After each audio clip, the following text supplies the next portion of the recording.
Secure your tinfoil hats, buckle down tight, and hold on loosely as we soar over the rocky tops of the La Platas on a rocky mountain high, get sucked into the vortex of the Four Corners, and settle down snugly at mile marker 420 in colorful Colorado. It is Saturday, June 27th, Sunday, June 28th, for those of you across the pond and beyond. Welcome to We Are Paradox Media's Late Night in the Rockies. I'm so glad you guys could join us this evening. And I hope you guys have had a good week so far. It started off hot, clouds came in, got a little rain, and then it went away. But at least it finally rained. It just looked like it was going to partially rain and never hit the ground for a while. But yeah, the earth got a nice little shower, and we got some nice, cool, fresh air. You can find us tonight on Spreaker.com. Also on Twitter, Spotify, Apple Podcasts, Google Podcasts, iTunes, iHeartRadio, CastBox, Tumblr, YouTube, SoundCloud, TuneIn Radio, Deezer, as well as Podcast Addict. So tonight, we have the Paradox Paranormal Forum, where we are joined by Mr. Rick Kirkby of the UK. We have Miss Mia Savage, now of Colorado. She's our winter, or do you call it summer bird or spring bird? Winter bird? I don't really know. Like in Arizona, they're called snowbirds, but Snowbirds. I might be a permanent resident now that the house is selling, which is awesome. So we'll see. Heck yeah.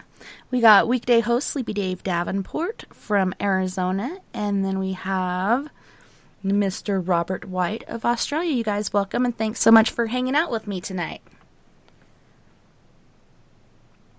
No worries. All the best. Thank you. Thank you. So tonight we're going to talk about the paranormal and different things that are underneath that little umbrella. On my Facebook Live, I said underneath the paranormal rainbow, which I don't even know where that came from. Maybe the thought of rain or whatnot. I'm not sure. That was pretty funny. It's because you're cooler than concrete. Yeah, that's the T-shirt we're gonna make now. When we were at the cemetery and Jamie was using the FLIR camera, which is a thermal camera. She pointed it at Mel and she's like, "Mel, you're cooler than the concrete." So yeah, that was just a line that stuck with us that night. We had all kinds of fun last night. But yeah, you're cooler than concrete. And then somebody said cooler than the dead. And I was like, that sounds kind of disrespectful. Let's stick with the concrete. That was good times last night. Yeah, we had a lot of laughs, a lot of fun, and I think we spent a lot more time than anybody expected. I wasn't done yet, but I wasn't going to stay by myself. Not quite there yet. But Mia, you said... Oh, I was far from done, but Yeah. I had to go because I can't really hop around in the dark in the cemetery on one leg, over tombstones and stuff. It would have been kind of funny looking, but not very practical. No, I already fell twice yesterday. I'm like, I don't want to do that again. Face plants into a tombstone. Sorry. Then they follow me home and haunt me like, you broke my tombstone with your skull. I don't know. Yeah, it was funny because Mel had something like right up on her for most of the night, and Jamie was talking about, oh, no worries, we'll get the sweet grass and the sage, and we'll clean you up before you go home, but we all just took off, and we didn't really do anything, but I don't know, I didn't feel anything negative. Did you, Mia? No, well, the first spirit that came out, I was confused as to whether he was connected to myself, because he looked like, when I saw him, like, he looked like somebody that I knew, and then somebody got the name Bradley, which was weird because I think that was his real name. Somebody I knew like 15 years ago that I worked with, but he wasn't talking to me. I don't think he was positive or negative. He was just there, but he was not talking. But the other spirit that I encountered, the strongest, the Bonnie one or whoever it was, had such a good and super sarcastic, funny, bright, wonderful energy. So nothing negative at all. Very warm and, well, cold but warm. Yeah. Entities and energies. Well, you said you had some activity after last night, but I think you also had some activity before then, so you were somewhat drained. Can you kind of fill us in on that? Yeah, every once in a while, when you're open and all your chakras and everything are open, and which it's sometimes you open doors unintentionally by doing stupid things, little things like watching a movie, you know, just the dumbest little things that you can do to open channels to things that are darker unintentionally. And I did. I'm not exactly sure how I opened it because, I mean, I did it somewhere throughout the day. But anyway, so I had like some negative energy come in, or I call it like astral parasitic energy, because I feel it all the same. If it's at a certain lower vibrational level, I feel it at all the same, whether it's demonic or negative, or just if I do a tarot reading or something with someone who I still feel this type of energy. It's like a negative attachment. But it felt like it could have been, for me, like possibly ET related or something. Anyway, I felt it before I went to bed, and of course I start to fall asleep. My heart starts racing because I know I'm about to get sleep paralysis, or have a horrible nightmare, or wake up to something super negative in the house, but I don't care because I need sleep. Of course, I went to sleep and then had horrible dreams all night. I didn't actually wake up with sleep paralysis, thank God, because I hate that. But if I would have woken up in that state, yeah, I would have been stuck there and probably hallucinating or really seeing something that's in the dimension next to ours, of something negative like attacking me or something like that. So anyway, I was drained from that whole experience and had two of my friends called and texted me early in the morning before I woke up, and they were both meaning to text their boyfriends, and which was really weird. No, and the one text really freaked me out, and it was earlier than either of them are awake too, and they were like 30 minutes away from each other. One called trying to call her husband, and then the other one, he's now her husband, I guess, and the other one sent me a text saying, "What the F is that guy doing on our balcony?" And that was what I woke up to, is that text right after my freaky dreams. And I was like, okay, like, Sage now. But anyway, so that night was last night or it was the night before, and then last night was throughout the day after that whole experience. And I feel like my energy levels were drained by some type of a negative thing. I wasn't about to look into it because it wasn't anything serious, just irritating. So I got to the cemetery, and I'm just like, my third eye and my crown chakra were just kind of depleted and not, not working properly, just low energy. But still, it was fun regardless. We still got good activity. Like on my phone, on my radio app, I got quite a few recordings. This one spirit, I kept feeling her tingle on my hands, and I felt really cold, and I felt her energy, which was like a breath of fresh air, really cool energy. And I saw her. She was kind of thin. I don't know if she was old or young, but she was really wise. And we asked how old she was, and she said, "I'm old." Oh, I'm old. And I thought, "Oh, I'm old." And we were laughing with her. And then she was like, "Oh my God." She said that out of nowhere, not in a frightened way. Yeah, you had said that you could feel her, actually, feel her energy or whatever. And that's when I heard her say that. Say, "Oh my God." Yeah, it was right when I felt her, and then I was talking to her, and she was like, "Oh my God," like, this person is talking to me. It was like an excited "oh my God." It was really, really cool. I really liked her. Lonnie, yeah, it was a good Ronnie, Johnny, Connie. Oh. Yeah, I picked up on Lonnie, but you said it could be Bonnie.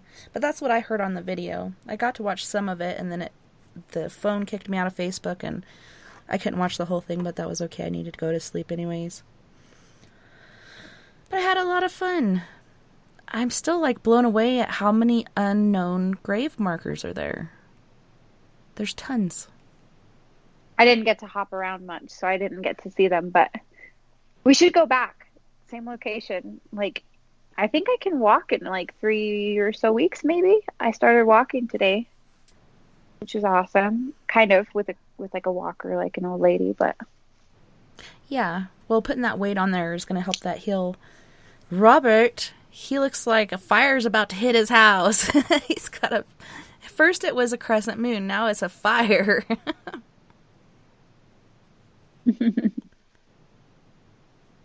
Yeah, I found the perks of the backgrounds on Skype. So I've been putting up some of the photos I've taken around the place, like of the moon, of the eclipses, of the sugarcane fields up in El Arish in far north Queensland. So that's what this one is. I've just been feeling the need to share some of the pictures I've taken. That's awesome. So just be careful if you see a huge giant bird in the background at some stage. Well, it looks good. I like that picture you're using. It's a nice sunset picture, it looks like. It's fire. He's about to be ablaze. So, Robert, have you had any weird happenings? I know we've been going on all kinds of, what the hell do they call it? With the freaking planetary alignments and things going on like that. And people, retrograde and all those sort of things. I'm not overly. Hang on a sec. I'll just turn the phone down to stop the Facebook alerts going off. So popular. But yeah.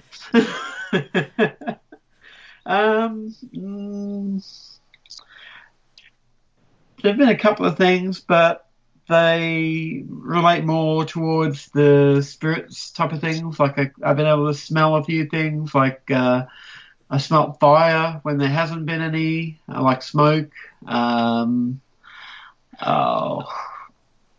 There've been other smells I've been getting in locations where there isn't a smell to be smelt.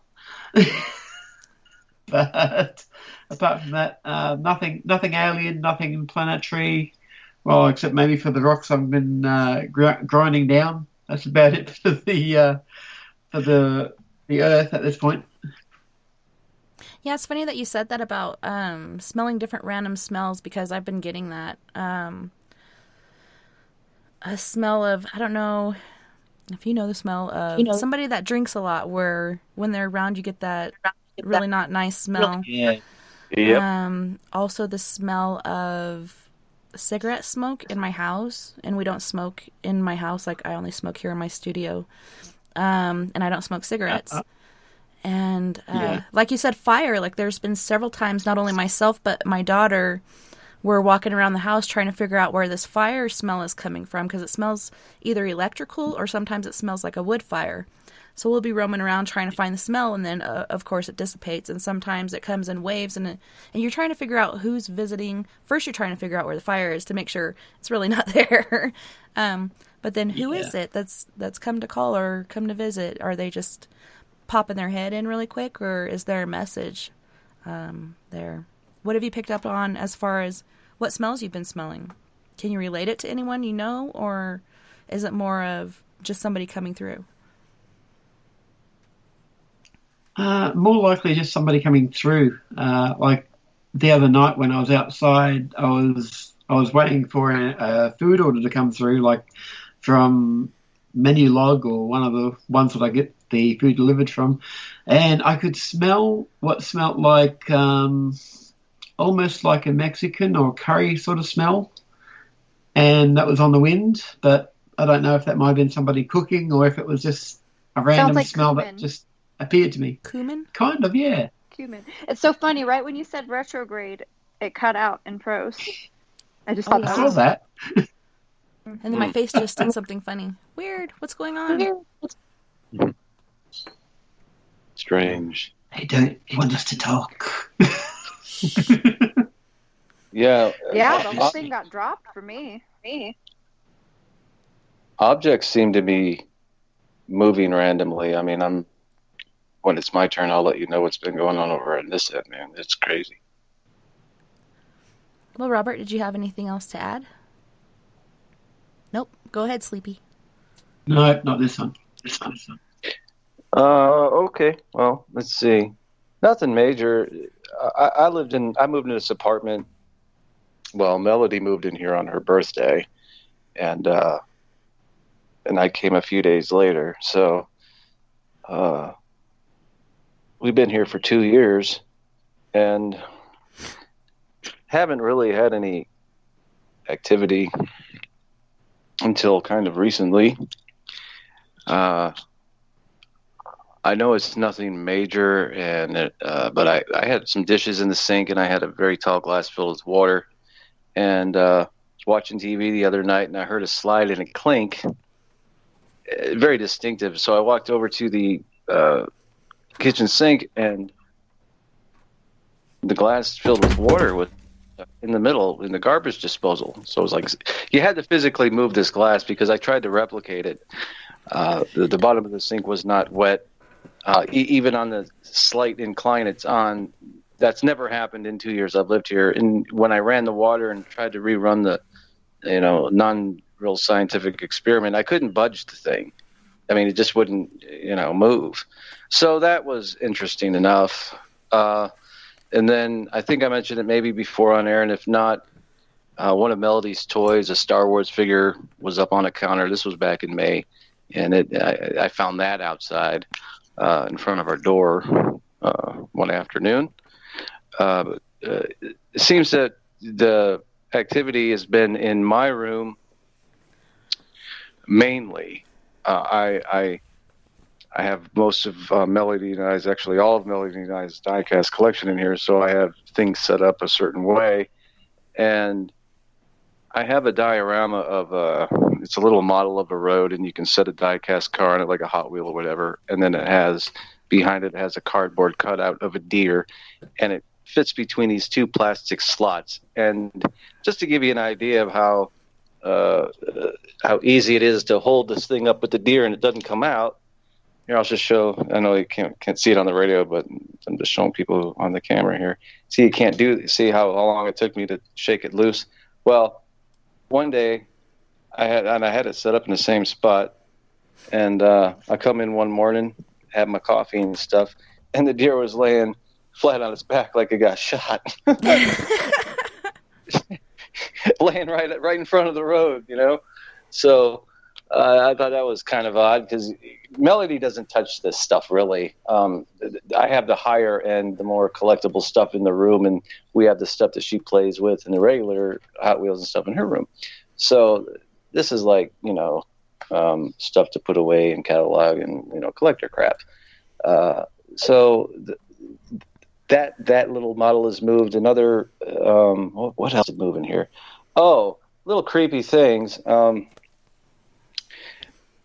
One day I did come in and I had these little figures that you have. I could set them up in the carpet, so they're rather hard to move if you set them up in the carpet. And they're like eights, like not even an inch tall. I mean, 187 is the scale, so it'll give you an idea. And I come in one day and the truck was moved over a figure like it got run over. I'm like, what's going on? So little things like that are just moving around. As I told Jim about it, and Jim thinks it's a spirit of maybe of a child or something. I don't know what it is. I have my suspicions. My suspicions is it's the entity that has caused my sleep paralysis, because within the last couple of weeks I've been having some of the same things that haven't occurred in about 3 years. So I got a spirit on my ass. I'm dealing with that. That much I know. I just don't know to the extent of kind of playing like, I don't know if it's one or more, and it's very silent and it doesn't cause chaos or destruction. But what it does do, physically, I should say, but it's one of those entities that likes to feed off in energy and take a situation and turn the screws and that sort of thing. And I've been shooting up out of bed at night, not being able to breathe. I feel like somebody choking me. So that thing's back. So that's what I'm dealing with. That's crazy. Have you noticed things like disappearing and then coming back? No, not disappearing, just moving. Or you get, like I said, it wouldn't take things like I say, I'm looking for my keys, they were on the counter, that sort of thing. No. But blatant moving of objects that I know. Like, for instance, I purposely set up things a certain way so I know who or what's been in here and messing with. Like, I just discovered one now. I'll give you a good example. I have this little model of a police station, and I have little figures about, an inch tall. They're bigger, and they're of the monkeys, and they're holding their instruments. One's fallen over, and there's no reason it should be fallen over because he's set up with the other three in a row. So things like that. I just noticed it. See, and I have so many different figures and different models that Melody and I have built. It may take me a while to find something that has moved, because I can jump up and down on the floor in this place and I won't knock stuff over. So it's not like vibrations or anything like that. I mean, some figures are in vehicles and they'll either be placed. Like one figure I had in a vehicle, I had her hanging out the door. I come in the next morning and she's actually on the driver's side of the little, 1/64 scale Hot Wheel. Like she's driving the car. Freaked me out, man. I'm like, what? And I made the joke. I said, "What, you driving around in my room late at night?" She's like, "I'm out of here, buddy." Seriously, these, if you want to talk about, if you guys think creepy dolls are creepy, try a little 187 and 1-inch scale, figures that come along with these die-cast cars moving around your room. This shit's starting to happen. Excuse my language, but this is, and maybe the ghost was waiting for something fun to come along and play with. I don't know, but whatever it is, it's playing.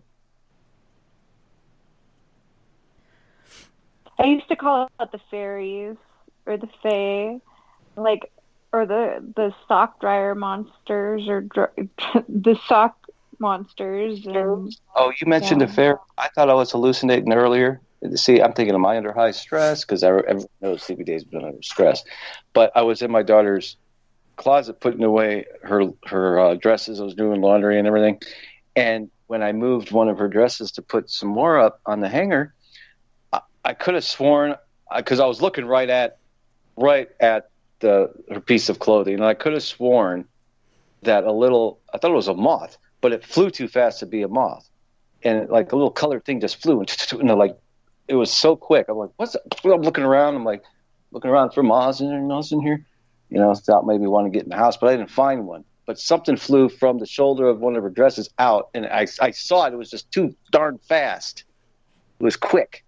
So if that is a fairy or anything of that ilk, that would be my first sighting of something like that. But I definitely saw something because I was watching, just you're hanging up clothes. Imagine hanging up clothes, and all of a sudden, what flew out of there? I think they're here all the time, just kind of in a different dimension that's kind of parallel to ours. And especially if you're open and aware. And once one thing, it's like a chain reaction. Once one thing opens you up, then you open up even more, then you open up more, and then you're able to see them, and now you're like, I'm going crazy. But yeah. And I do think that it does have to do with location, especially with like what I call the little fae or fairy creatures or whatever. Yeah. If sometimes there are people, possibly your daughter, that are connected to them, or people around you, people in your building, or even people who used to live there as well. We have a lady that just lives right down the hall. That she has her own little garden out front and takes care of it. It's a very stress-free environment, and she's been working hard on this garden, since the spring started, and sometimes I'll go out and sit with her and the other elderly lady that we look after, because she's had some medical issues, so the neighbors kind of keep an eye on each other, and that's nice, because here in the 21st century, it's just so hard for people are just so distant nowadays, but it's nice to be able to still come out and we'll have a glass of wine and chew the fat and stuff. But yeah, maybe that's where they do come from.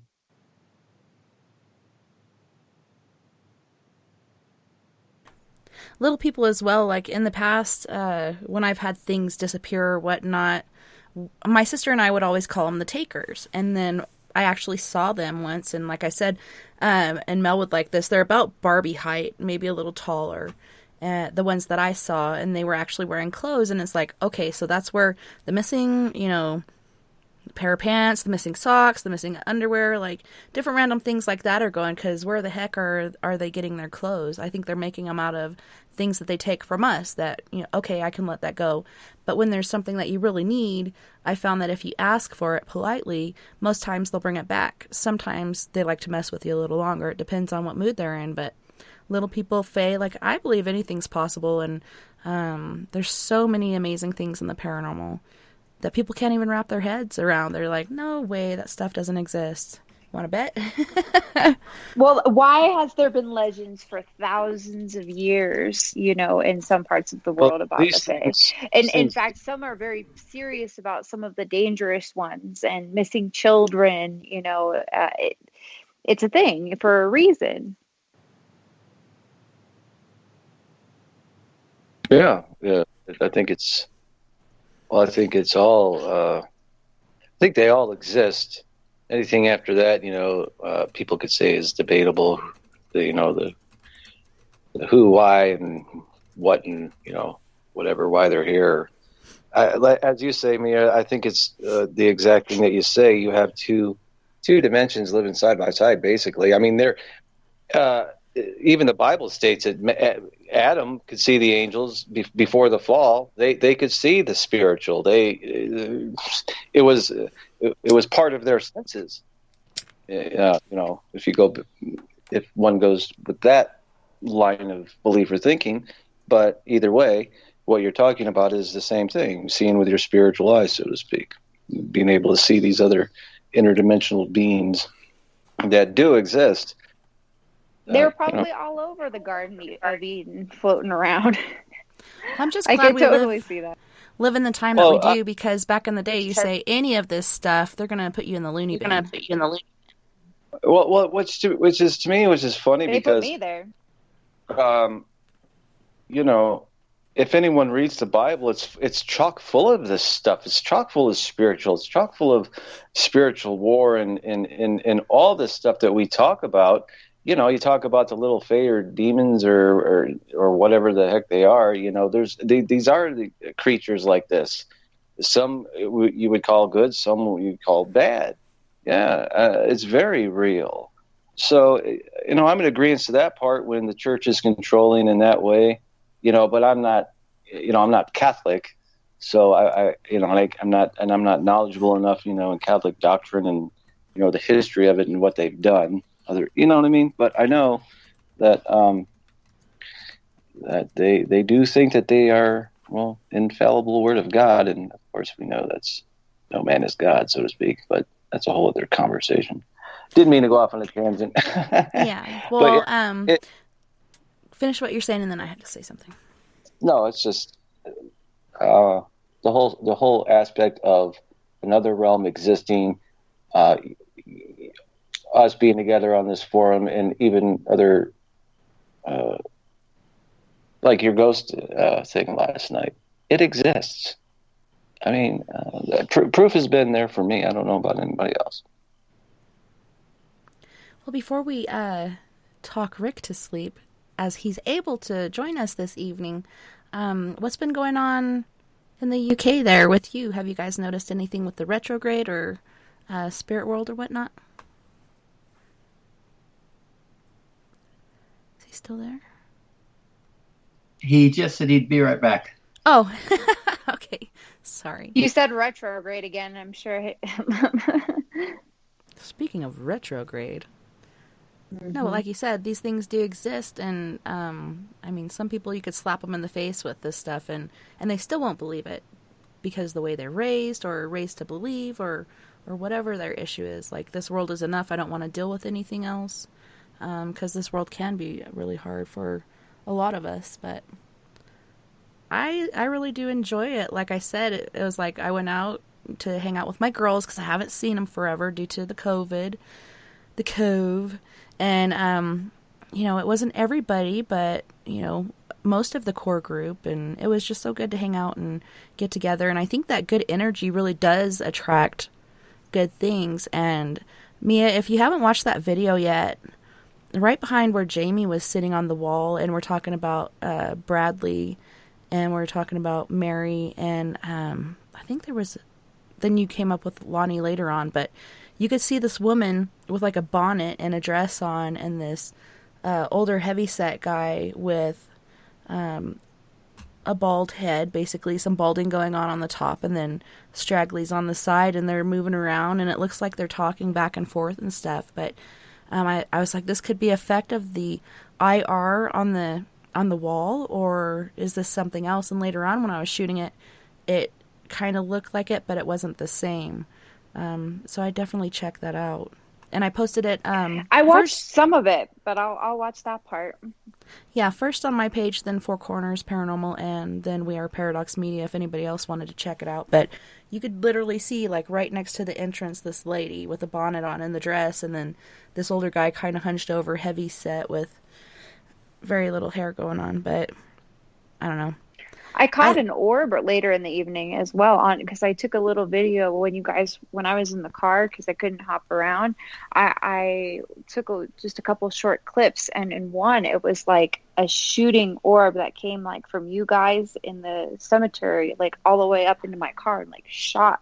It was real, and I watched it like 5 times to make sure it wasn't dust or anything. It came from outside through the window, so it was not dust. Like and there was nothing. No air or anything to create it either. So I'll post that as well. Yeah, and there was also another part on the video where it was towards the end of me filming you talking to Lonnie or Bonnie or whatever her name is. At one point, there was a sparkling at this point of your head, and then it looked like something flew off. And I swear to God, like, as that's happening, you could kind of see the side portion of somebody and a shoulder poking out on the edge. So I'm really looking forward to looking at the night vision camera video. Yes, I will check out the full video. I checked out some of it, only about like 10 or 15 minutes of it, but I would like to watch more, especially towards the beginning, like you said, when the Mary came through and what was his name? Not Dennis, which is weird. Not Dennis. Bradley. There we go.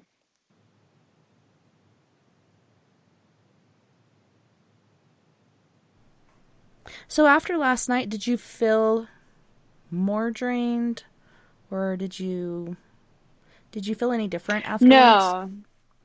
No. I did have some cool dreams last night, but I typically do remember my dreams, and I don't think I had any. I had a dream about a king and like an old castle, and some friends of mine. It's because they're Italian, and there's things that are really old over there. So whenever they come around, they bring all of these attachments from like old European old. So I still have dreams because I'm partially connected to some of those. And so it had nothing to do with the cemetery. I actually felt fine. It was one of the few investigations that I've been on that I felt fine. And I think it was because I encountered that woman and I was spending so much time and energy with her. She had such a cool energy to her. And I love that. I try to make it so I don't attract the lower energies. And it kind of works, but at times it's hard for me to communicate with them because I do have a lot of blockers up a lot of the time. But my blockers they work for people spirits, but not necessarily for other things. Sometimes depending on my energy levels. So no, I actually felt good. I slept well afterwards. I felt like it was the missing part of my life and my puzzle, like to go on this investigation because it's been so long, with you guys. So I felt refreshed. What about you and Mel and everyone? No, like you said, I was, full of energy. I felt like I wanted to go back, and instead of being like, okay, I got my fix, I'll be fine for a while, I was just like, I want more. I need more. But right. I loved it, and I just want to get back into it. Like, I miss it so much, and just not only, I want to go back to Rico. Yeah, Rico would be awesome. I think Rico was one of my favorites, and also back to that abandoned mine. But I think Rico is just a super fun town. Their mayor was so funny. Everyone has dogs there, and the dogs go in all the businesses. And I thought that was the coolest thing ever. And then the mayor was walking around in flip flops with his dog, and the dog goes into the post office with him. I'm like, what a friendly little town! Like, this is so cool. That was Rico, right? Yes. Okay. That was at the Enterprise Bar and Grill, and then Enterprise. Okay. I don't remember what the mine was called, and we actually did actual security there. But yeah, Bigfoot. I definitely got some pictures of footprints. I wish I had plaster casts at the time, but I didn't. But I think we got out of there just in time, because then those guys came along, and they didn't seem very friendly. Yeah, and we did the trespass dance. And the guy who had the key to the place didn't seem to care that we were there, but I thought that was hilarious. Right in front of the sign. We did the trespass dance in front of the no trespassing sign and like filmed it. But it was okay because the guy had the key and he was cool about it, but it was great. I forgot totally about that dance. That's funny. It was cold though. Very, very cold. Man, what about your electronics? My electronics have been crazy. Anyone? Yes, Mercury and all of that. My phone, right after you said Mercury retrograde the first time, it's like everyone froze. And I've never had this, especially on air, happen before. But everything froze and I was still on the call. Like, it didn't drop. It was really weird. And so, like, I thought everyone froze up or something. Like, I thought it was like, and so it took me a few minutes to get back. And I talked to my astrologer today, and I have an astrologer now that's got like 35 plus years experience beyond what I have. So I thought that was very fascinating. And he said that the last time we had this same configuration, the only difference was I think Saturn was in Libra instead of what it's in now, which I think is Capricorn. I could be wrong. But the last time we had this same planetary, almost the same planetary configuration was 1981 during the AIDS deal, 1981 or 82 during the AIDS epidemic. It was very similar. Not the exact same planetary configuration, but very, very close. Well, we actually have Rick back. And like I was saying earlier, before we put Rick to sleep, because he's staying up late to be on the show with us, and I really appreciate you being here. And I'm so glad you're feeling better. Have you noticed anything with the retrograde or spiritual-wise? Have you had any activity going on? No, I haven't really noticed anything, but due to the COVID-19 lockdown, I've been trying to reconnect and do some more ITC things. I've been recording some of my own audio to use and whatnot, and I've emailed you some clips, but I was trying to review them before I sent them, but obviously it was a little bit hard because I was in on this show, so I couldn't really hear them properly. But I hope I've sent the right ones over, so perhaps you could maybe play a few of those throughout the night, and maybe people in chat can see if they can make anything out. I've tried to pick the clearest ones. Hopefully I've got the right files. If not, I'll have to try and sort something out for another time. But yeah, I just had to pop off the call of nature, as it were. But yeah, many apologies for missing the forum on many occasions, but I will try and do better in the future.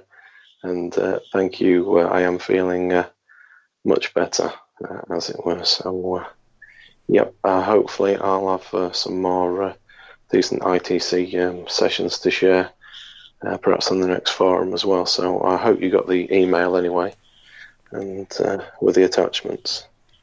I've never tried to upload like a song or a soundtrack or anything during the show, so I'm not sure if it's possible, but I could look it up on my phone and try to play it that way. I know it won't be as clear of quality, but we could try it and see how it works.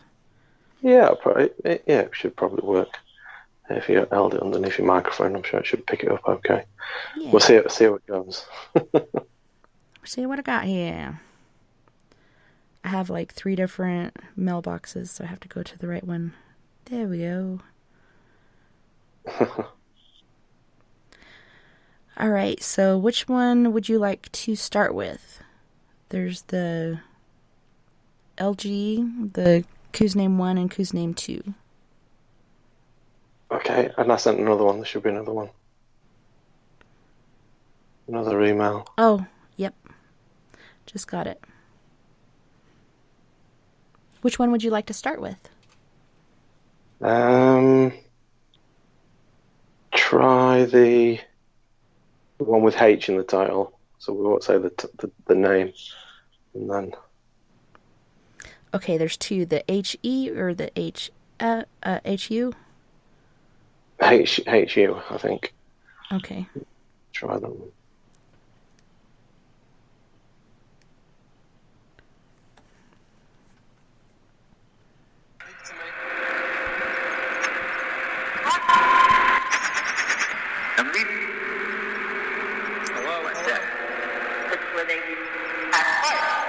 Past life, yes. Who was I in a past life, or was you someone in a past life? I heard Steve Huff, was that? Correct. Brilliant. Yeah, this is based on Steve Huff's design. You know. Then you know how to use it to speak to me.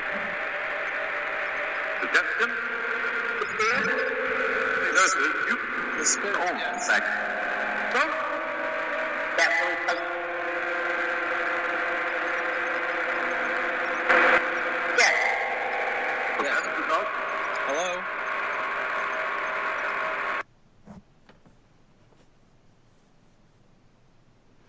That's funny.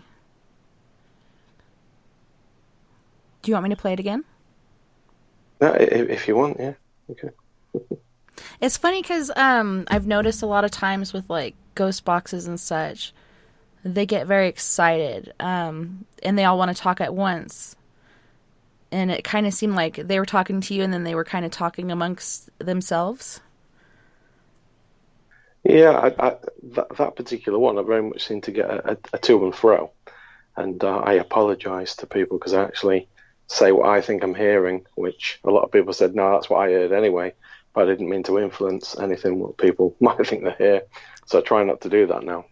But that was one of the ones from the other year. And I thought, yeah, I'll have to stop repeating what I think's been just been said. But this was actually one that I heard in real time, rather than sometimes I'll record a session and then I'll listen. I'll maybe not hear anything. I might think I hear something, and when I play it back, I might hear quite a lot of things. But this one, it seemed to be a proper to and fro sort of a conversation. Like I say, at the end, it seems to, go off. But I seem to hear something and then say, oh, and then it seems to answer me. And then like that two or three times on that particular one. I'm not sure if anyone else is picking that up, but that's when you play it again, they might do. But I do apologise for repeating it, I think. Sorry. Hello? Past life, yes. Who was I in a past life, or was you someone in a past life? I heard Steve Huff, was that? Correct. Brilliant. Yeah, this is based on Steve Huff's design. You know. Then you know how to use it to speak to me.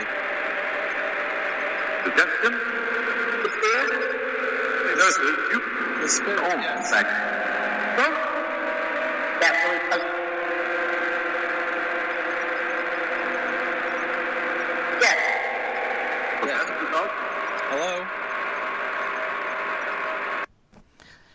It kind of sounded like at that one point he said the destined and she said the seer. That's what I heard on that part, but that was pretty interesting. Yeah. I sometimes because I've got a few different pieces of kit, and obviously I copied a few little bits off Steve Huff, and I was actually using a particular setup that he used to use, and it was quite interesting that I believe it said that name, and obviously I said it, so then hopefully it influenced people. Well, it sounded Steve Hook to me even before you said it, if that's worth anything. Yeah, thank you. Yeah. I very much try not to repeat what I think's been said, but yeah, it sounded like it said Steve Huff. But before I think right at the beginning, I think you heard the name Emily. Now I've said it now, but if anyone else heard that, and then it's something past life, and I was like, past life. But I'd been hearing this past life earlier on in the audio because I don't normally edit any of my stuff, but to upload the files, I had to make them smaller. But I think this was about a 7 or 8 minute session from beginning to end, and it was either that session or the session before. I kept hearing a voice saying past life every now and again. Well, that's not obviously. I was using sweeping radio, so I thought, well, the chance of past life coming up two or three times over the course of a couple of sessions isn't. It's not a normal thing that I hear. So it's just random stuff normally.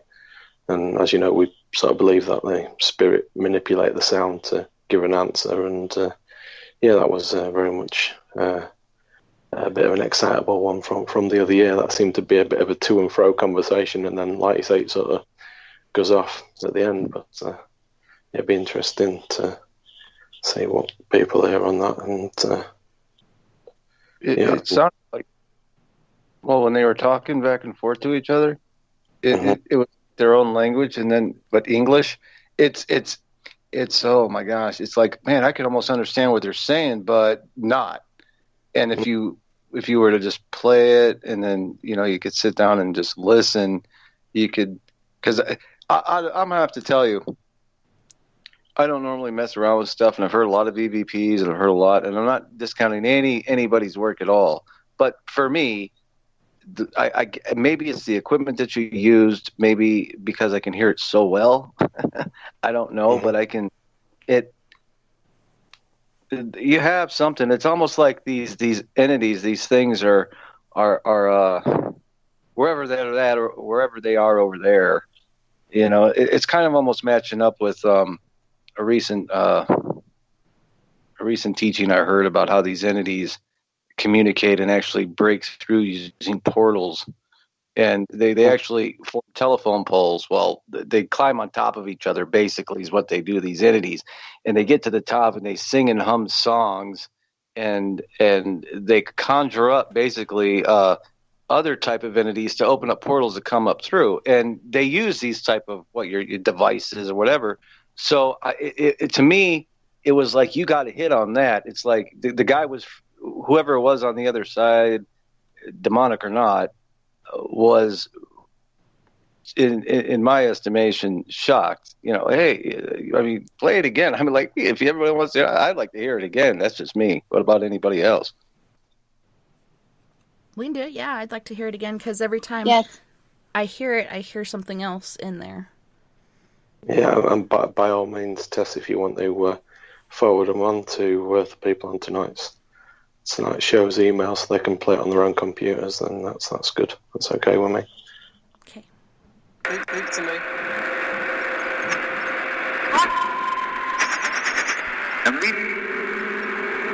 Hello. A past life, yes. Who was I in a past life, or was you someone in a past life? I heard Steve Huff, was that? Correct. Brilliant. Yeah, this is based on Steve Huff's design. You know. Then you know how to use it to speak to me. Suggestion? The spirit? The spirit, yes.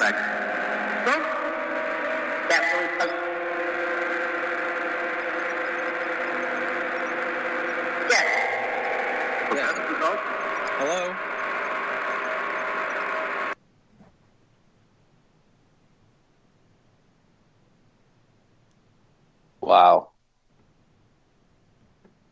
At the beginning, it sounded like the voice said Steve, and then the other voice said what, and it's almost like you're up. It's like that's I was trying to hear for Emily, but I didn't hear. But I heard at the beginning. What about you, Robert? Yeah, I heard Steve Huff, and then but I don't think it said correct. I thought it said erect. I thought it said you're right. Which would be correct. You're right. Yeah. I think I heard right near the beginning. I think I heard a huff, just a huff before that sort of Emily bit. And I have noticed I do get his name crop up every now and again. But, yeah. And then when that part where it's kind of hard to hear because you were talking or whatnot, I heard him say, "That's him," and he said, I can't remember what the word is now. He said the destined, and she said the seer, and then they would go back and forth, and then some like he said, like some sort of slang. Like she said a sentence with some sort of slang in there that I don't understand. It's almost as like maybe they were surprised that you could hear or communicate with them, maybe. And I'm sure in the spirit world they know of Steve Huff because he does this quite a bit. I was quite taken aback, thinking, "Wait a minute, yeah, I've just got this equipment literally from Amazon that day and set it up, and you know, and I'm saying, oh yeah, it's like same equipment or similar equipment, whatever I say." And then it says, "We know," or something like that. And I was like, okay, yeah, all right, you're aware of it. Fair enough. So, yeah. Well, before we go to break, I had a question, like, how exactly do you get these ghost boxes that don't have the like, how is that canceled out? What did you order that you're using during this session? Using a noise cancelling guitar pedal. So wow. It's running. Good idea. Yeah. So it was like my tablet to a noise cancelling guitar pedal to a reverb pedal and to an amplifier. Basically, Steve Huff's original Portal design. It's kind of funny because the first thing I noticed was the reverb on there. I'm like, you're either in a tunnel or there's some reverb on there. Yeah. Yeah, so basically, I mean, you can make that one was fairly expensive, but I have got the mini version as well, so the pedals are a little bit cheaper for that. But yeah.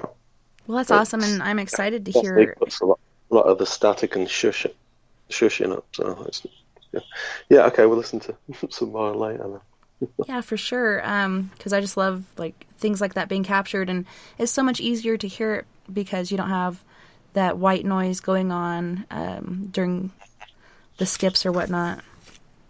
Yeah, that's the idea. It's sort of when they want to speak, it sort of comes in. Well, on that note, you guys, we're going to go to our first musical break. On this break, we have Gravity from Krakow, Poland with Throw You Away, Sugar by Fred Johnson III, and Fred Johnson's from Canyon County, California. We have a new artist, Kate Magdalena, and she's going to sing New Earth. She's not really my cup of tea, but there's some people out there that might like it. And then we also have, oh my goodness, Gravity with Take a Walk in My Shoes. You guys don't go anywhere. We'll be right back right after these messages.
find this with love.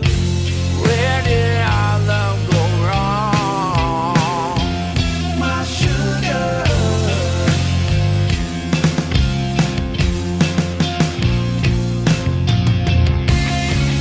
Why did I make you cry? Whispers flow through my mind when I think about you. That warm feeling in me. My heart sings a sad song and just melts away.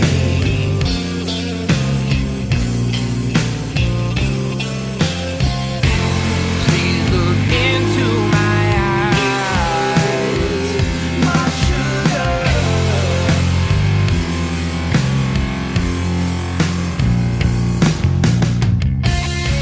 There's life in out there.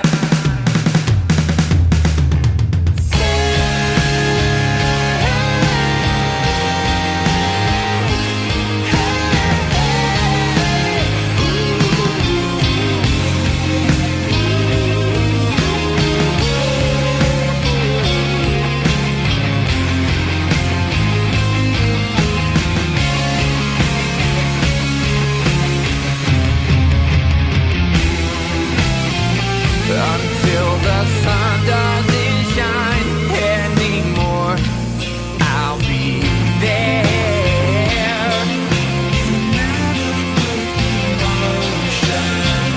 When time is a memory, I'll know this love.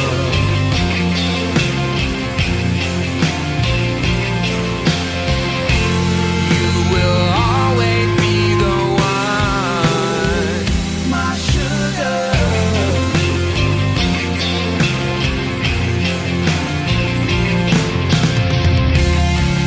The feeling is so strong.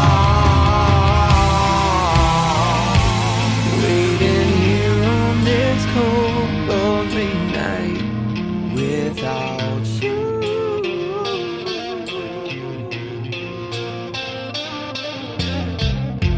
Where did our love go wrong? My sugar.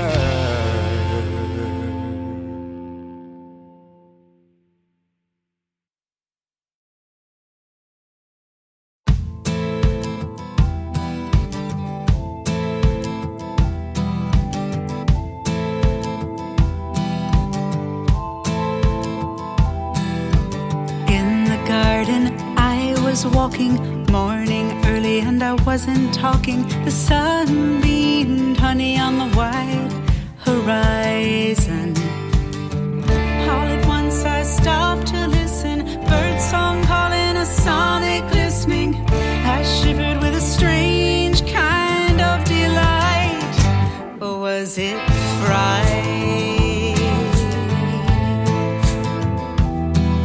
Suddenly a bright condor swept on down, offered me his wingspan for a ride, straddling my legs side to side, put my arms around his neck.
wasted plain.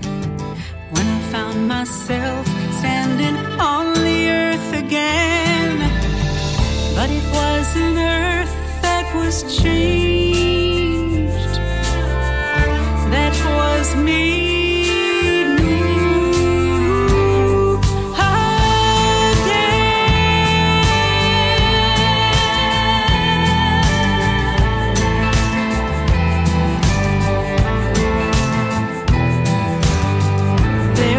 No hurt in any land, in any sea or air,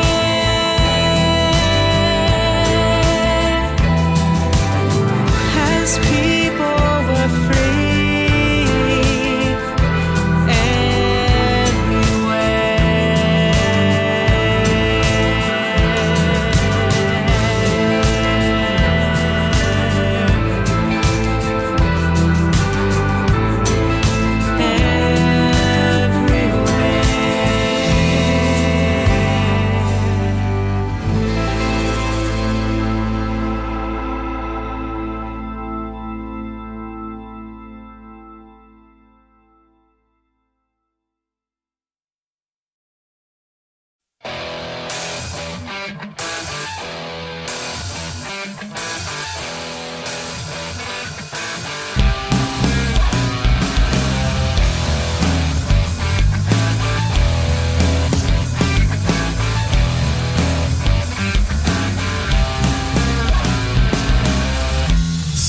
Down the street, thinking all the things you said you need.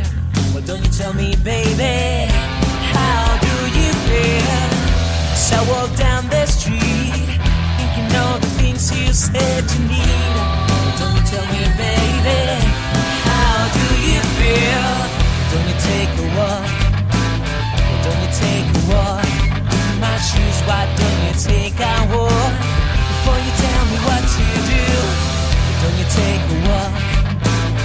Don't you take a walk? In my shoes, why don't you take a walk? Before you tell me what to do. No, it's easy. You tell me what to do. Have you ever stopped to think all the things that I've been through? No, it's easy. You tell me what to do. Have you ever stopped to think all the things that I've been through? Don't you take a walk? Don't you take a walk? In my shoes, don't you, baby, take a walk? Before you tell me what to do. Don't you take a walk? Don't you take a walk? In my shoes, don't you, baby, take a walk? Before you tell me what to do.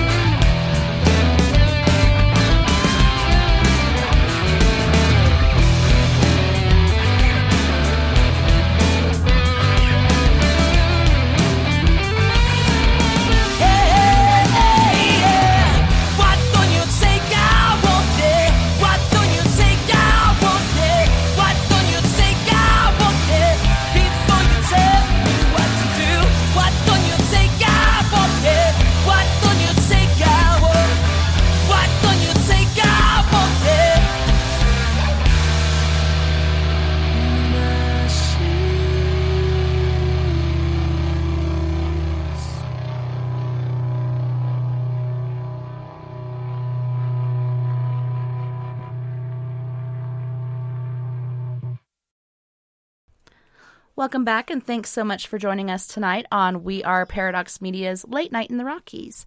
Tonight we are joined by Rick Kirkby of the UK, Robert White of Australia, Mia Savage from Colorado, and our weekday host, SleepyDave Davenport from lovely, hot, and sizzling Arizona.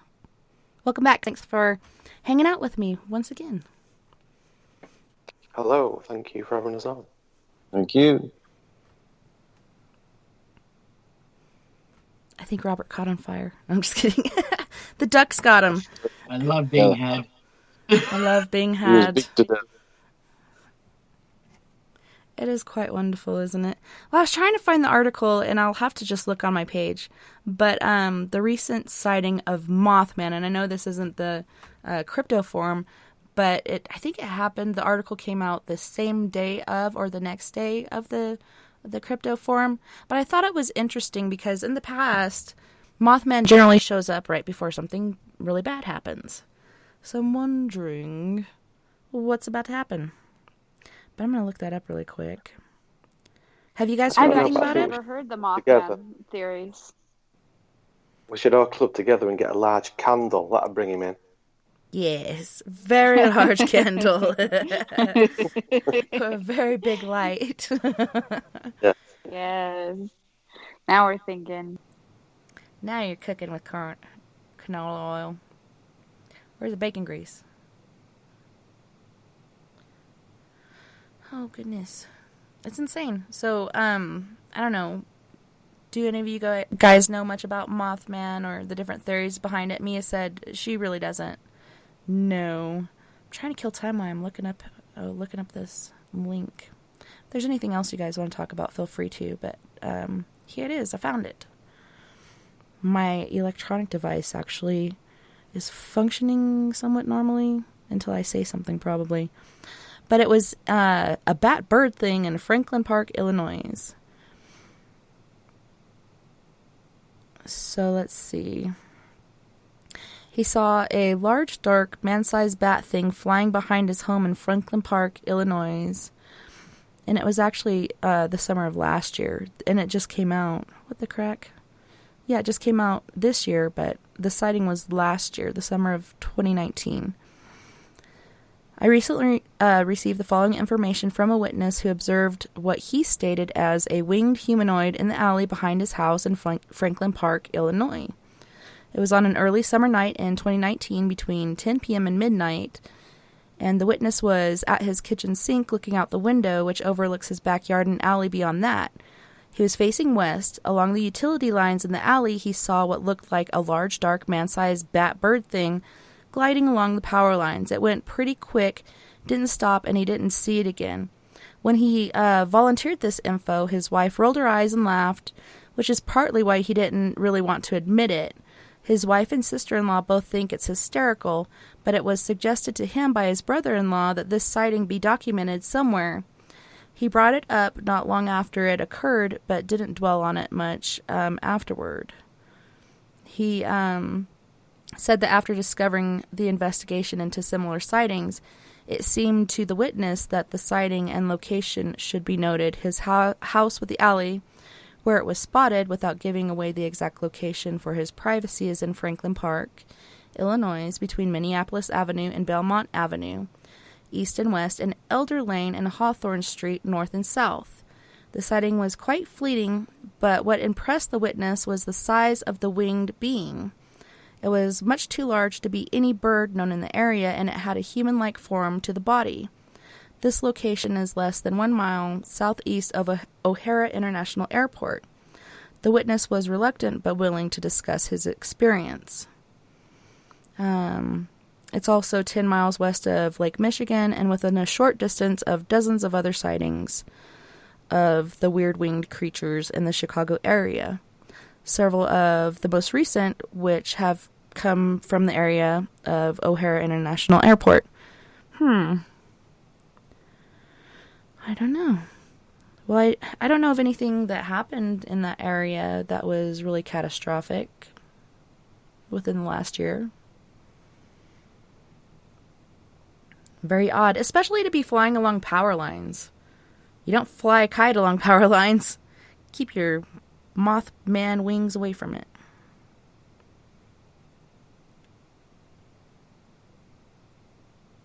Hello?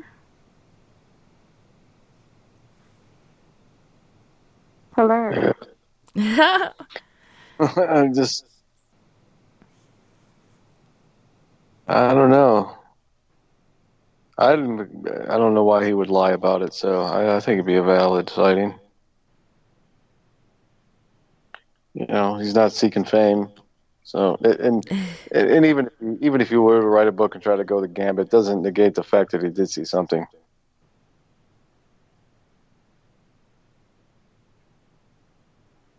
According to Mayan culture, newspaper under his pillow now. What was that? according to Mayan culture, and there's quite a few other. I read a book by the crazy guy David Icke, like 15 years ago, talking about. So it's possible that if those exist, that the two could be the same You're breaking up thing. again. And according to like Mayan, ancient Mayan, okay, I will. I'll message it. Yeah, it's so weird. I don't know why Can you're you hear breaking me up. now? Yeah. Okay. So according to ancient Maya, there was flying reptilian gods, and according to some conspiracy theorists, such as David Icke, who believe in reptilian humanoid crossbreeds, there is something that's supposedly like a human reptilian humanoid creature that actually has wings and can fly. So I'm wondering if it is not Mothman, what if the two are related? And I only say that because a lot of things are connected. It's just a matter of perception. I haven't heard any legends of the Mothman or Mothmen. I would like to know. I will do my research, but it sounds like what he described also sounds like what the ancient Mayans and what some way out there conspiracy theorists have reported seeing. Supposedly they live underground, and some of them have wings, and they look like little flying men in the sky, like the outlines. They usually see them as a shadow, right? So who knows if it's the same thing or not? Yeah, Robert said, perhaps a small dragon. And then Rick said, Komodo with wings. No, but it is interesting, the different variations of things that are out there. And, it makes you wonder, where do these things come from? And why don't you see them very often? Especially the way that we're taking over all, basically the planet. I don't know, but it's funny that here it said a number of the associated high strangeness incidents have also occurred alongside the creature sightings, including reports of UFOs, other anomalous flying creatures, psychic and haunting phenomena, and a receipt of bizarre messages by those investigating the sightings. So, like, they're getting messages from this being, like, telepathically? Perhaps it is some sort of alien dragon person being. I did read there's an article, a couple of articles that came out within the past couple of years that scientists will be soon able to recreate living dinosaurs. Now, I don't know how much of that is a fact, but the first article was published in I'm not sure, like the Entrepreneur or something, like in 2015. And then another article came out recently, like maybe a year ago, stating the same thing. So could it be that scientists are making these things too?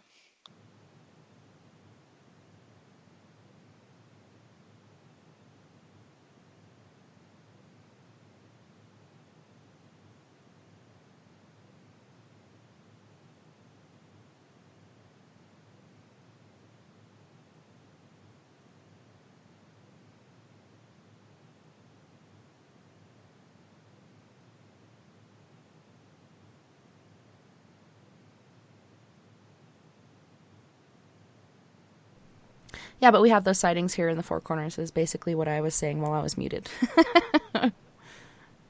Little T-Rexes. Is it because they still, did they respawn themselves? Or, like you said, was this done in a lab?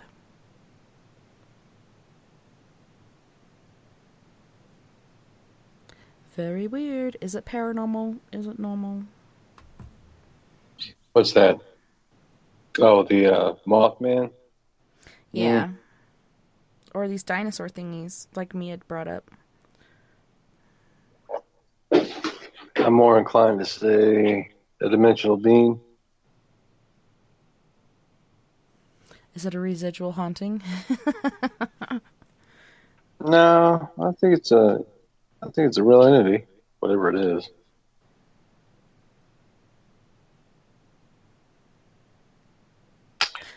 I mean, if people are going to discuss shadow people, and we've seen those, why not flying beings like this? There's the Lamia, which is a Greek child-devouring female demon, half woman, half serpent. There is all of these different, things all across the world that could all be explaining the same thing. There's a winged man called the Pausanias, I think is how you say it, with sometimes serpents instead of feet. I believe that's Greek as well. Then there's the Naga, that's from Hindu mythology. I think those are kind of more like serpent looking, like snake god type things. And then all of these like human deities that have wings, that it could be. I have to look up the Mothman. I'm going to look that up, educate myself on that, because it'd be fascinating. Mount Pleasant, the Mothman. Google that. Yeah, it pulls up all kinds of stuff. Isn't that where he kicked off? Mount Pleasant, the big sightings, and then the bridge went down. I think that was the major kickoff for it. Mm-hmm. That was the most reputable one, Mm-hmm. or most notable. Yeah. Supposedly stands about 7 or 8 foot tall. And brown, hairy looking thing. It Have a says good it's in basket, West then. Virginia. I don't know where Mount Pleasant is because I live in the UK, but I've read up on the Mothman I know about. I don't know where it is either. And also, and we also go to Chicago, Illinois. Chicago. Illinois. Point Pleasant area in West Virginia, according to this. Cool. But yeah, with the bridge incident, like you were talking about, not only one person saw him, several people had sighted him along the side of the bridge and elsewhere. And then the bridge collapsed. I can't remember other incidents where he had shown himself and then shortly after something else bad had happened. So that I just thought was interesting. Alrighty. What would we like to talk about? If he shows up around Yellowstone National Park, you know to get the heck out of Dodge. That has been so freaky, all the earthquakes just kind of making its way around it. If it hits there, it's not going to be good.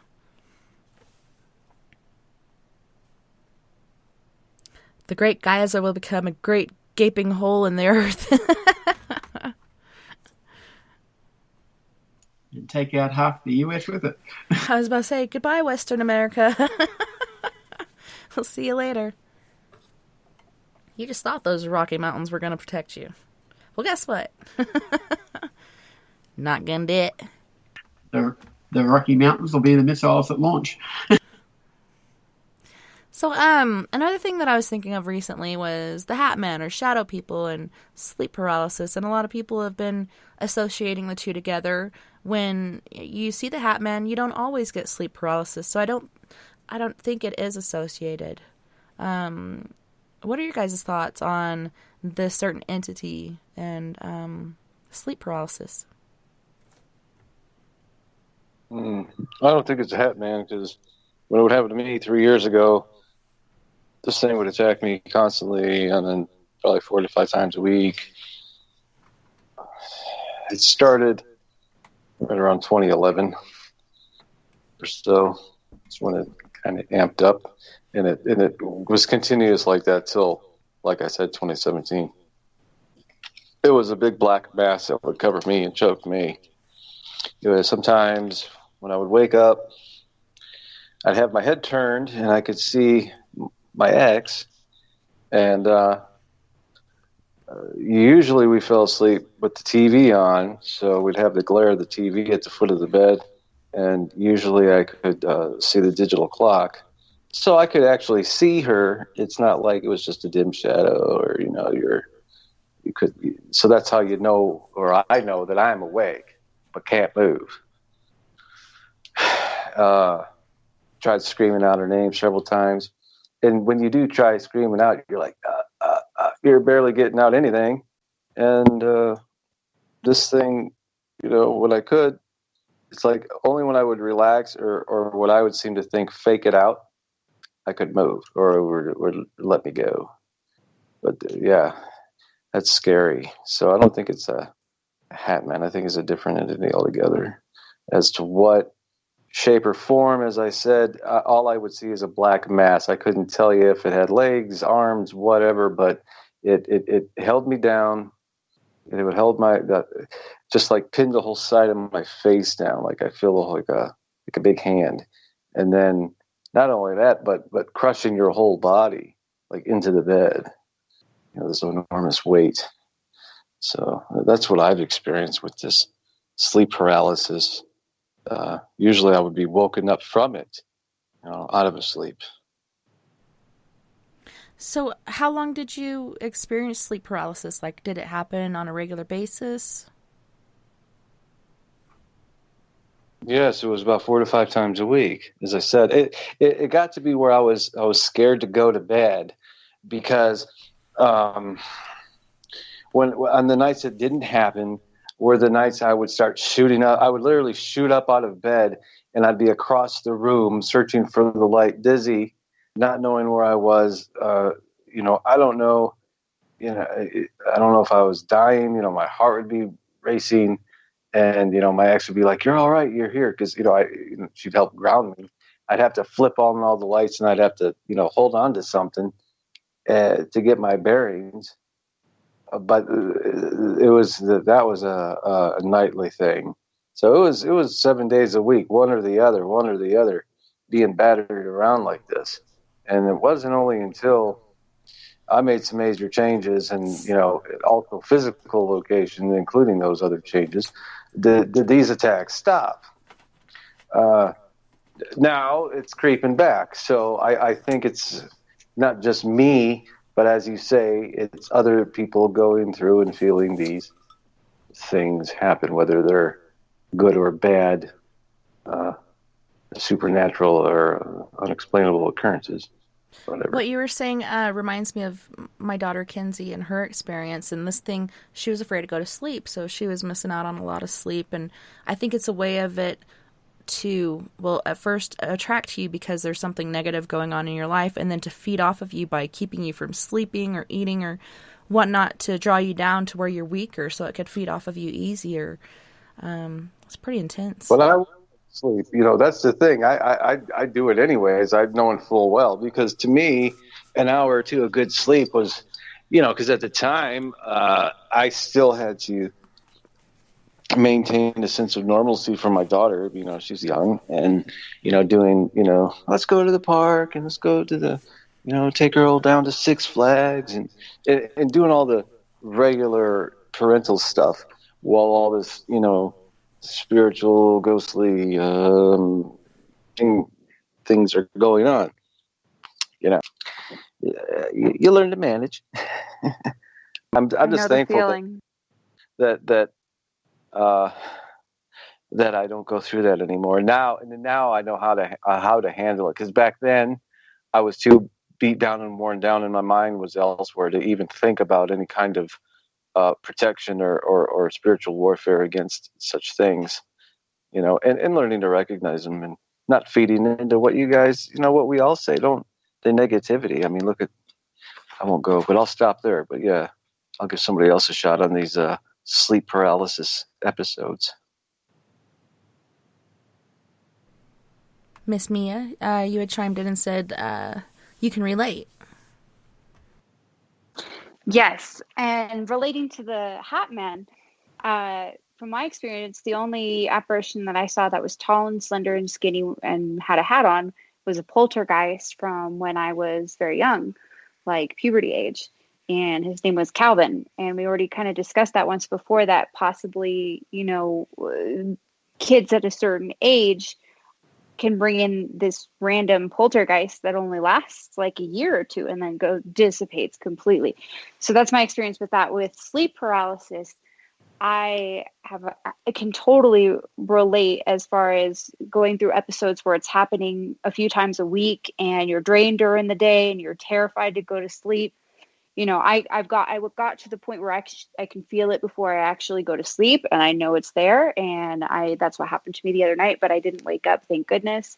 I think sleep paralysis is just, it's like a dark, ethereal entity, and I think it can come from multiple sources. I've had it where I've seen a demon on top of my chest. I've had it where I've seen tall, gray, otherworldly creatures standing above me, and you can just feel this really hauntingly foreign, terrifying energy that's feels demonic, even though you're not looking up at a demon, you're looking up at something from another planet. A lot of scientists will say these are hallucinations.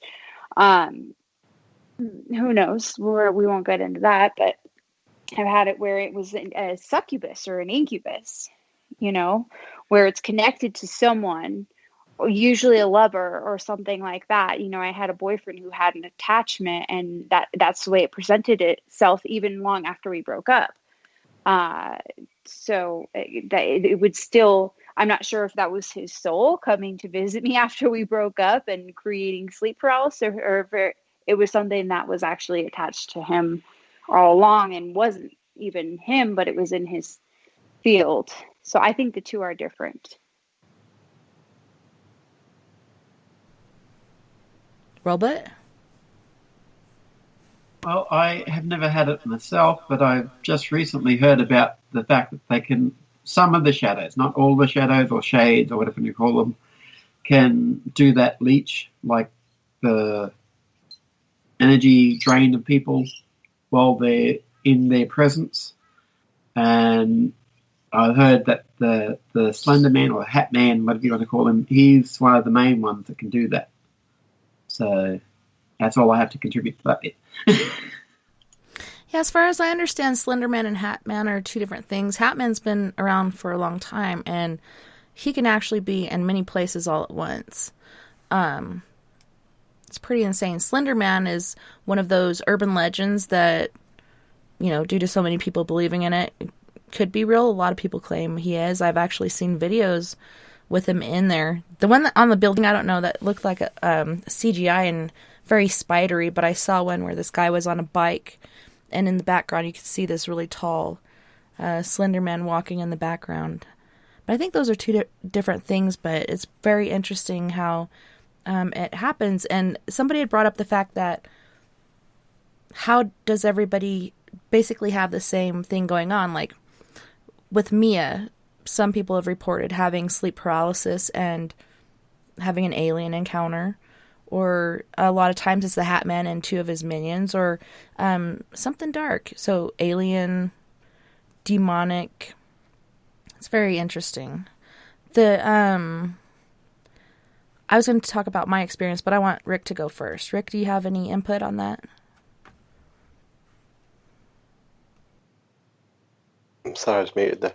I've never suffered it. I think about twice in my life, but I remember one time I was just laid on the sofa, and I could hear people talking in the room, but I just couldn't wake up or move, and then all of a sudden you just sort of snap out of it, and I was like, whoa, and I was sort of saying it, and my mates was like, oh, don't talk rubbish and that, and I said, well, I know exactly what you've just been talking about, so I sort of said word for word just about what I was talking about, and it was like, but it didn't seem paranormal to me. And the second time it happened, I didn't see anything. I just was aware that I could hear the TV or whatever was going on in the room, but I couldn't wake up or shout or do anything. It was just scary because you can't move, and then sort of all of a sudden, come out of it.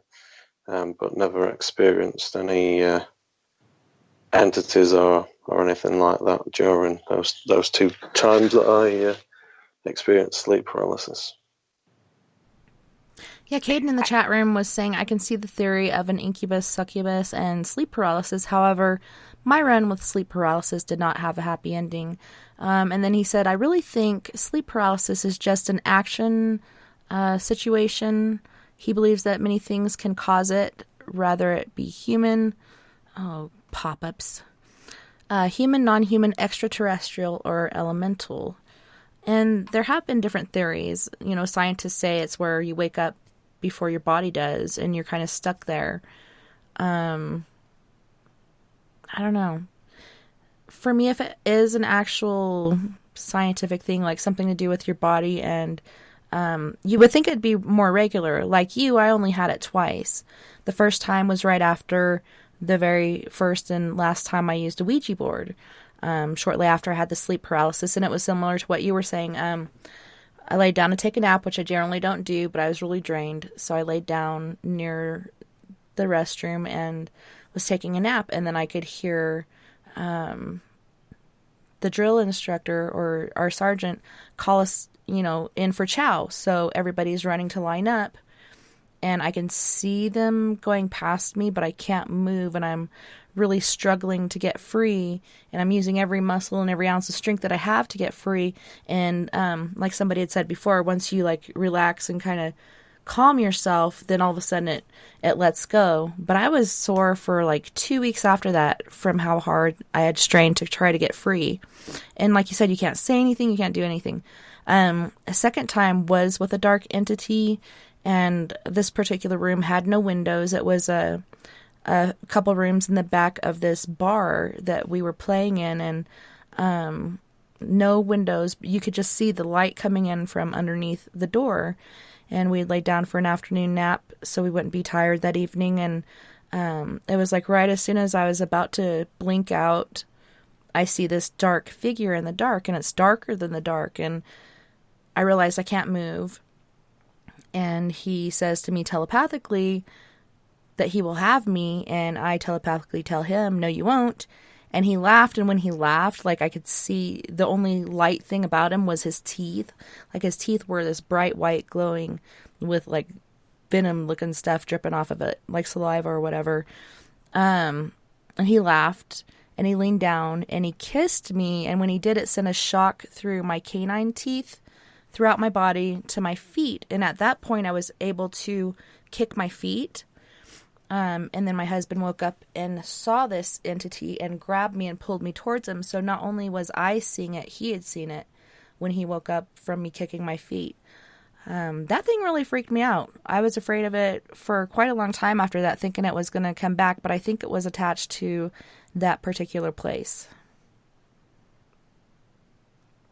But it could be, like Mia was saying, a succubus or an incubus. Incubus is the male and version. Succubus is the female. But yeah, he wasn't very cool. I didn't like him.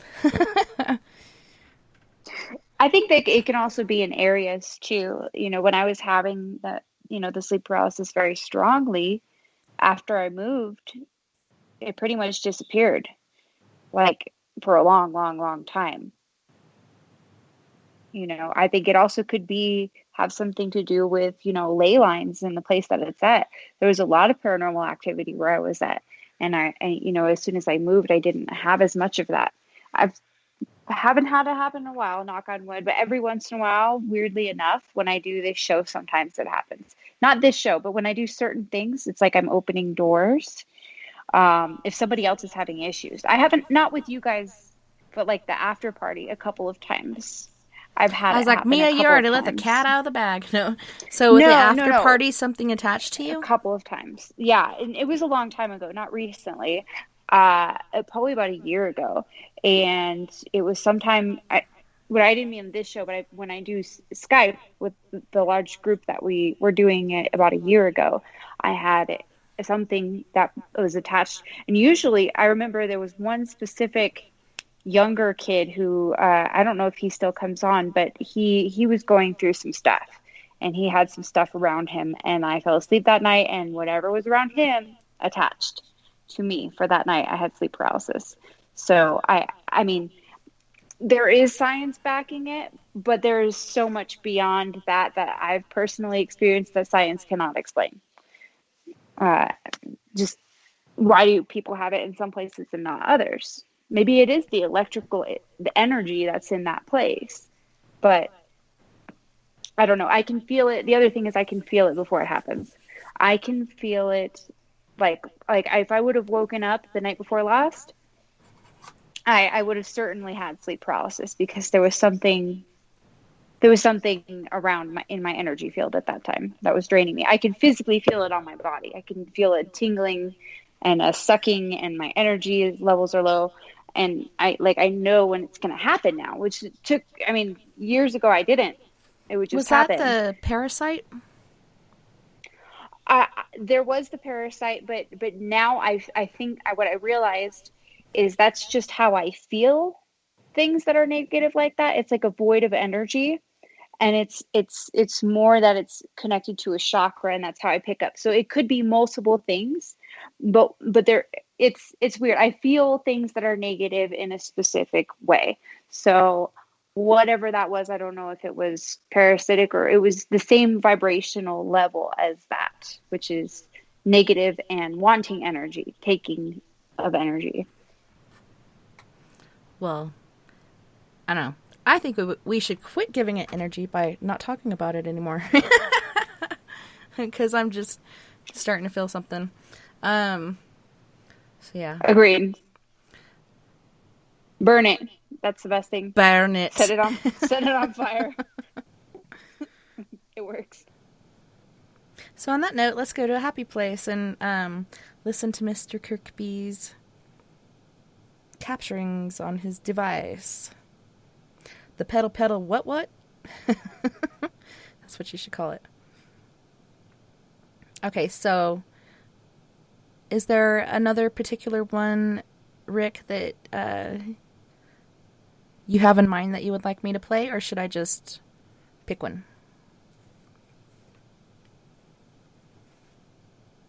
Oh, did he go?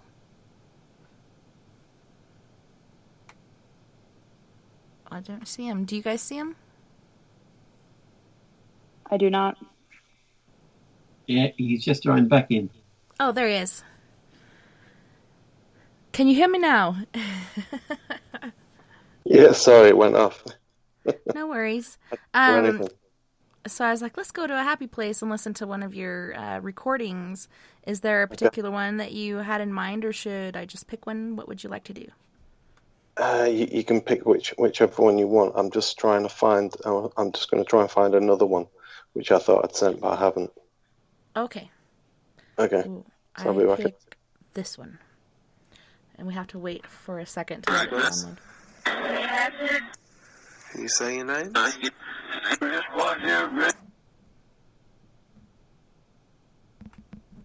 Play it again. Oh, it Can you froze. say your name? Can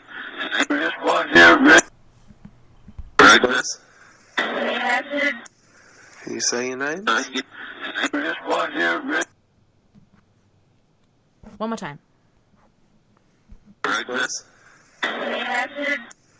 you say your name?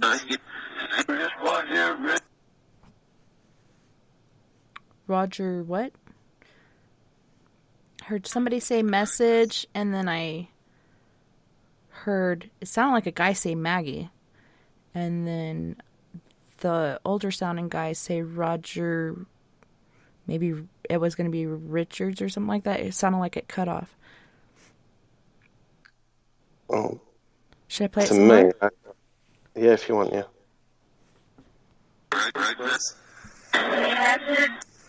Can you say your name? Can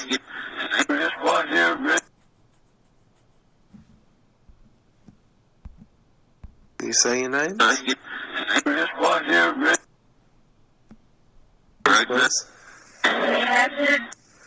you say your name? And did she say message in the beginning? Yeah, I thought I had messaged this. I was using a backwards audio, so then if you hear something forward, hopefully it's something. And I thought I had message to start off with, and then I don't know if anybody's typing in the chat because I'm not monitoring it at the minute. But I thought the gentleman's voice said, "There is one here, Rick," is what I thought he was saying, but maybe people didn't get that. That's what I thought. But, yeah, just 1 second. I'm just going to try and find a really clear one. So you can pick whatever, and I'll try and find another clear one. Alrighty.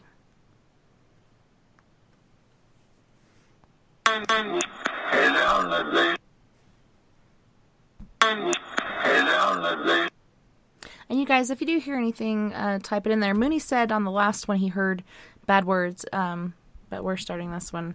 So just so you guys know, yeah, I heard Roger Rick, like he was going to say Richardson's or something. But once you said that he, what you said he had said, then I was like, man, I could totally hear that. Here we go with this one. And on the date.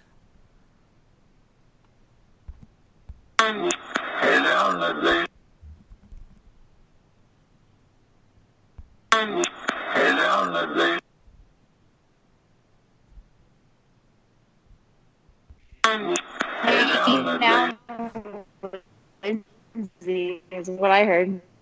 You were breaking up. I couldn't understand Hey what now, you said. Lindsay. Hey now, Lindsay. Hey now, Lindsay.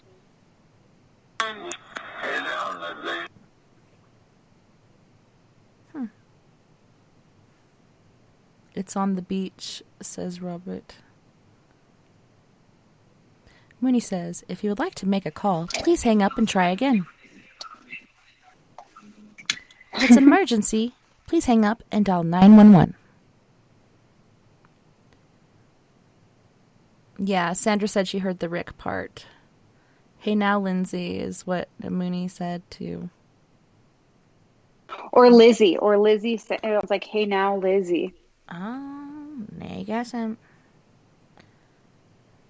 Oh, man. Okay, we haven't played this one.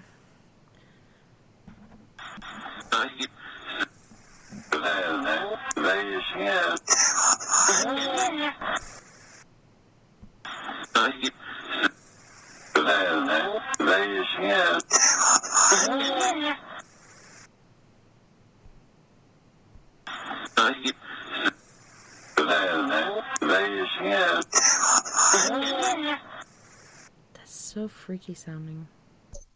I was thinking the same thing. The whispering's creepy. Yeah. Creepy AF. What are we hearing there? Give them blood is what I heard with the whisper. Give it blood or give them blood, but I could be wrong. Play it a few more times.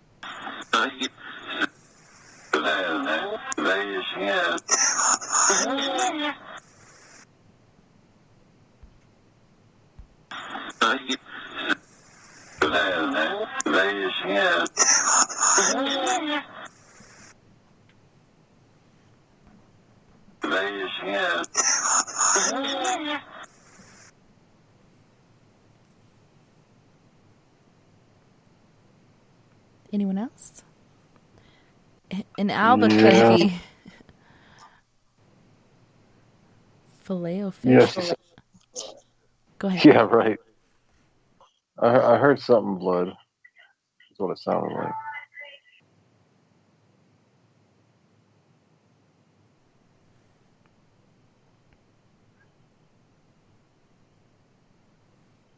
I'm interested to hear.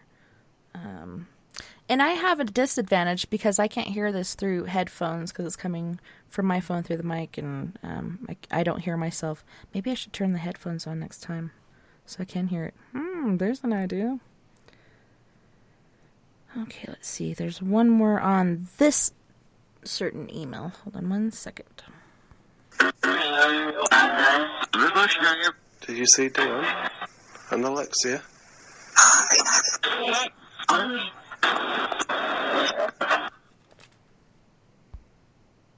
Alexia? Did you see Dion and Alexia?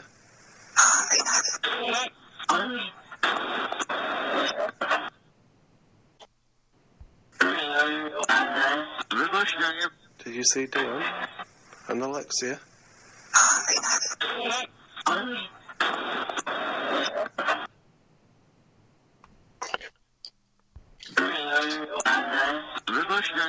Did you see Dion and Alexia?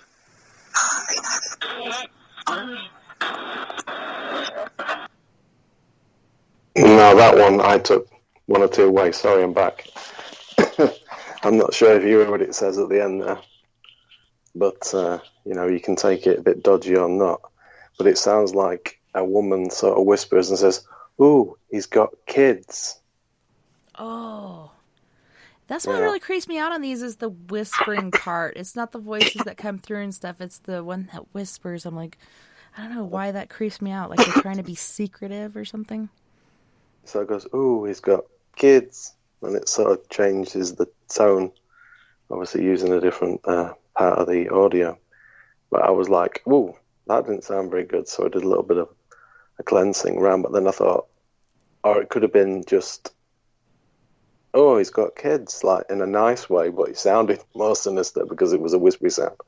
The other ones you played, I don't know if you did one before another one, but my youngest daughter is called Nevea, and I believe on one of them it says, "Is Nevea here?" or something like that, and then it mentions Nevea a few different times in one of the other audios. But I thought that's quite an unusual name. You don't expect to be picked up on backwards audio. Is that the one labeled Name In? Yeah, I think so, yeah. I think there's two.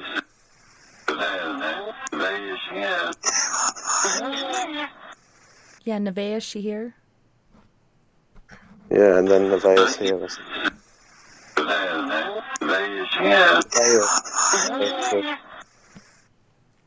Yeah, it sounded like Nevea there, Nevea's here, something like that. Is what I heard. But there was another one I think you played before that, and it had that in, which I think came after, which said it again. But obviously, yeah, I played it for my mum. I just said, "Oh, just listen to this," and I obviously. Yeah, I think it's this one. Hold on. For some reason, it keeps skipping to the middle of the recording. Yeah, hello, Nick. Wow. And I played it for my mum, and she was like, "Well, it's saying Nevea. How the heck does it?" I said, "Well, we had some. It was a white smoky mist around the Moses basket, and then on two occasions, and those sessions was done after that, and I figured I was a family member. She's born and has come. So yeah, I think I just emailed you one. I think that's a really clear one for maybe do whenever. I don't know how many you've gone through because it went off again as I was trying to find it. But I did forward one, and I couldn't find it to attach it, so I just forwarded an email. To listen, especially at 140 to 153. Oh, maybe it's a really maybe that's a really unedited one. But yeah, it probably is that one, yeah. So I might have to. It's going to take a minute. Oh, yeah, this is 9 minutes and 20 seconds. Yeah, and we have to go on break so we could save this one. And being it's during that time frame during the recording, doesn't mean you have to go all the way throughout the recording. Yeah, I've done that bit. That's for the main bit. Because obviously you'll get me opening up and closing down on the whole thing probably. So probably just play that little segment. There's the time markers. Well, on that note, we're going to go to our second musical break, which we have Kate Magdalena with The Streets of Any Town. And Kate is from, and I hope I say it correctly, Sebastopol, California. And then we also have Gravity with My Last Goodbye. We have Dan Medina, who's also from the band Gravity. And both of these bands and individual are from Krakow, Poland. And Dan Medina is going to be singing I Won't Let You Go. And then we have Mr. Fred Johnson with After Dark. You guys don't go anywhere. We'll be right back after this musical break.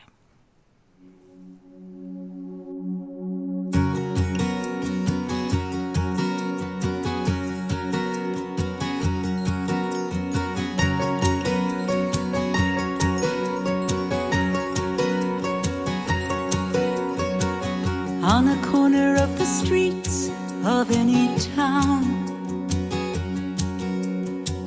There's a man who life forgot. He's going down. His family wrote him off as crazy many years ago. His friends left him as someone it's better not to know. So the streets took him as one of their own. The open street became his home. And he laid his body down, offering to the ground on the corner of the street of any town.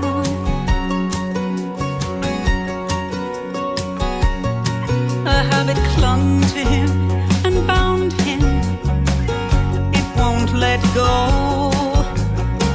The pain that racks his body means he can't say no. He wants someone to unbind him. He needs someone to be kind to him. It could be me. It could be you. We just got living as we do. So the streets took him as one of their own. The grimy street became his home. And he laid his body down, offering to the ground, to the shame of all around. The corner of the street of any town.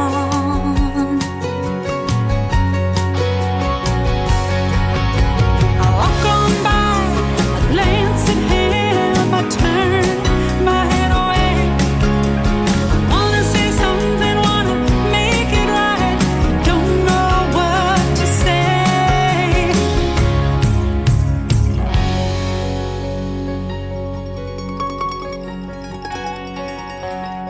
There's a place in my heart that only God can open. Is there I hear the word that he has spoken.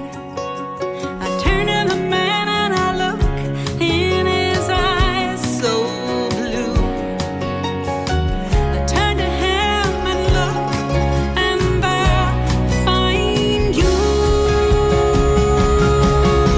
And Jesus said we would find him in the least of you.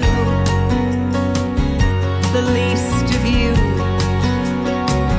There was a man who came to earth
right. No matter what you tell me, tonight I'm gonna say my last goodbye. Oh.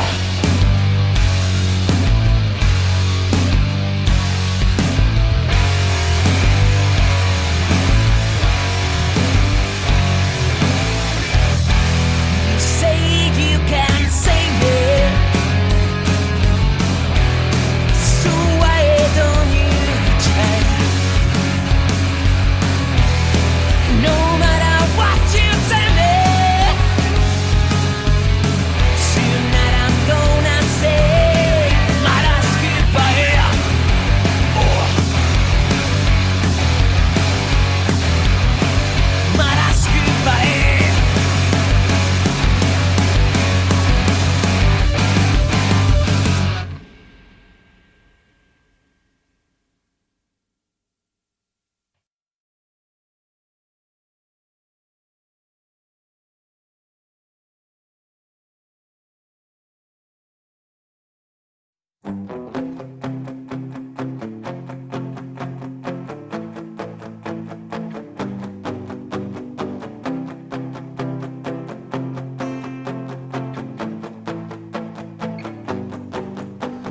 Things come in said, streets of these are going to dead end.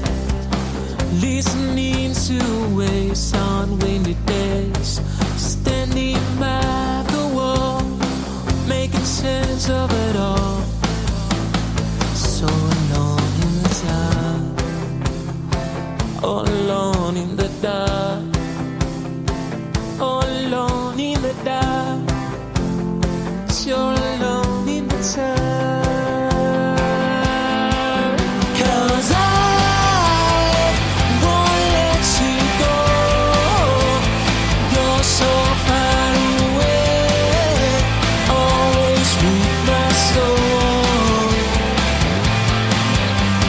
I won't let you go.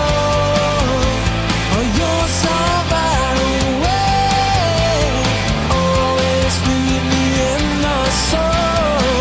Yeah, yeah. Looking for a reason, not a lead. Mystified, lives inside a world selling us all. Oh, she's alone in the dark, all alone in the dark, all alone in the dark, so alone in the dark. 'Cause I won't let you go. I won't let you go. You're so far away, always with me in my soul. Yeah, yeah. And I won't let you go.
her face because she had the range. I knew she was the one that never could go home again.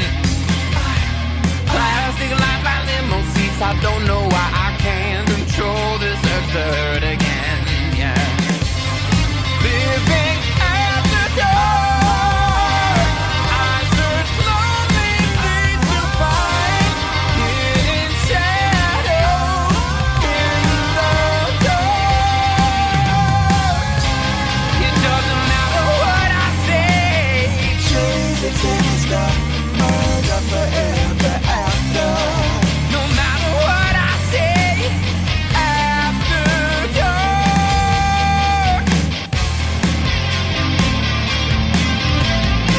Really meant to hurt me. Hiding place with days of December.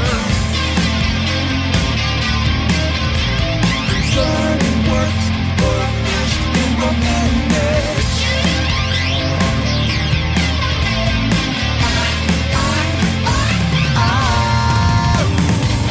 It doesn't matter what I say. It really doesn't. No matter what I say after dark. It doesn't matter what I say. Secret homicides arranged in a series of pursuits. No matter what I say. Shades in the stuff, murder forever after. It doesn't matter what I say. Rude and fatal, lacking the hint of conscience. No matter what I say after dark.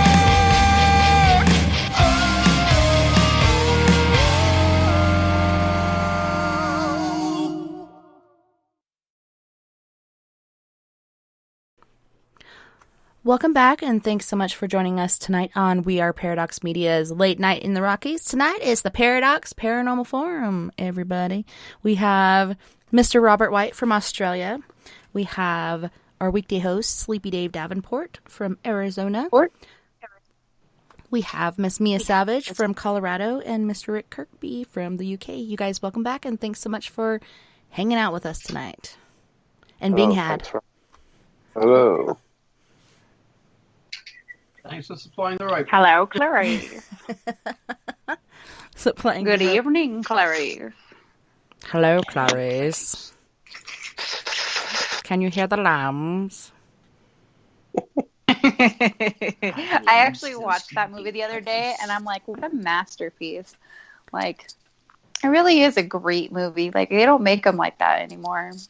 I like a nice glass of Chianti with my fava beans. Beans, yeah. Yes, No, Rob, do them up all Meg spit. I'm actually going to do a cover song of the song that Buffalo Bill dances to. It's called Goodbye Horses by a one-hit wonder called Q Lazarus. And if somebody asks me what my favorite song is of all time, that's it. But don't ever play it really loud while you're going by an elementary school, or people will look at you very strange because they think Silence of the Lambs when you play it. But it's a beautiful song, beautiful, beautiful song. And it sounds like it's sang by like a white man. That song sounds like it's sang by a feminine, possibly homosexual or trans white male. It's actually sung by a large black woman, which I found very fascinating. And then she disappeared. It was like a one-hit wonder. She disappeared, and now she drives a bus somewhere. I think I saw her on the news. She came out of skin, and she got the hose again. She became I really a do chandelier. want to do a cover of that song. Well, who is that one chick that about a car. Okay, she sounded to me like a guy, but it was a chick. Tracy Chapman? Tracy Chapman, yeah. Fast car. Yes. Oh, fast yeah. car. I got a fast car. You know, I that song bothers me. It gives me weird vibes. I can't explain what it is about that song. I mean, it's a very popular song. There's a lot of really good EDM versions of that song. I just cannot get into that song because maybe it's her voice, but it gives me the creeps, that song. It's like she just, I don't know, something funky there. That Baby Can I Hold You Tonight one, that was better. I think it's called that. It's Tracy Chapman, anyway. I don't know. I just heard what came on to MTV or VH1 at the time during the 90s. I've been broke, I think, all my life. All I could afford was MTV or VH1 for my music. And then that's back in the day where you'd make your mixtapes. Oh, yeah, I love this song. Press record. Try to pause it before the DJ plays in the top 40. Yeah, and then if you plugged your headphones into the mic port, you could use your headphones as a microphone. I used to be my own DJ for my own playlist. I just snorted. Yeah, that was funny. Good times. Can we go back then? Yeah, pre-COVID, somewhere Pre-COVID somewhere. That'd be nice. Mm-hmm. Anywho's, enough about songs and such. All right, where are we going from here? You sent me this other linkage. 9 minutes and 20 seconds. Yeah. And I can't edit it or whatnot, but you said within the first 2 minutes is when it happens, so that's not bad. Well, if that's what I've written, then you'll be able to find it. But don't play the very beginning bit. I've given you the time code, I believe. Okay, hold on. Skip it. Let me look back at the time code. Skip it real good. Okay. Not on me edit stuff, but I had to edit it down for attachments. But obviously that one come through. All right. But you don't want to open the session up and closing it down. Here we go.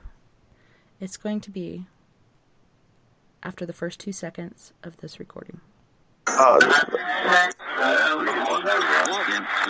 Andrea, you'd like to increase some time my cousin Andrea at the Rockies. Family members are good spirits, good spirits. you just turned it off It when sounded it like a satanic chant. Because it said between... Yeah, but between 140 and 153. Okay, I see. Yeah, keep playing. Okay, hold on. Because you just missed the answer. You turned it off. Yeah, I know, because there was 3 more seconds. I thought it was at 50. Okay, hold on 1 second. Oh, Snikes, come on.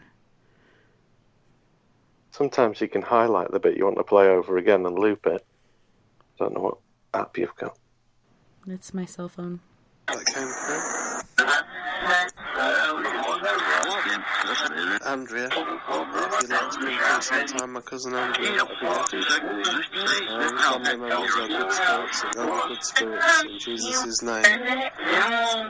And that's Lewis's birthday. Did you hear it that time? Because it says between 140 and 153, and then it went away. Hold on. Is where that is.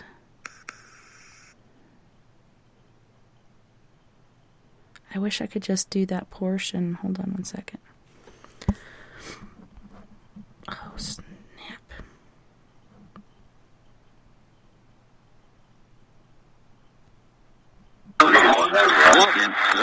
Andrea, you'd like to increase some time my cousin Andrea at the Rockies.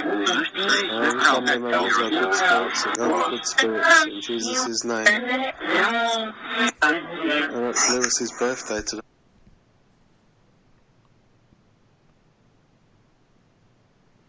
Let me go back again. I'm going to turn on my headphones so I can hear. Okay. I didn't actually hear this at the time. I didn't hear this. I heard it when I reviewed it, and I was like, wow. And I sent it to a few people, including that person who I forwarded it on from, and said especially listen to them, and they sort of sent back exactly what I thought I heard. They went, I can clearly hear the voice saying that, which is brilliant, but other people might hear something else. But 9 times out of 10, the people normally write it down, and it's what I think it says. So. Andrea, if you'd like to come through sometime, my cousin Andrea, that'd be better. Family members are good spirits, and they're good spirits in Jesus' name. And that's Lewis's. There's so much going on with it. Yeah, it's the backwards audio again. So you can hear the forward part, which also comes over. I'm still talking. It sort of comes over as I'm talking with stuff in, but not sure if anybody's getting what I hear. But probably let them say first before I say anything. Yeah, so if you guys hear anything, make sure you put it in the chat so we can compare. But I'm going to one more time so I can hear it again.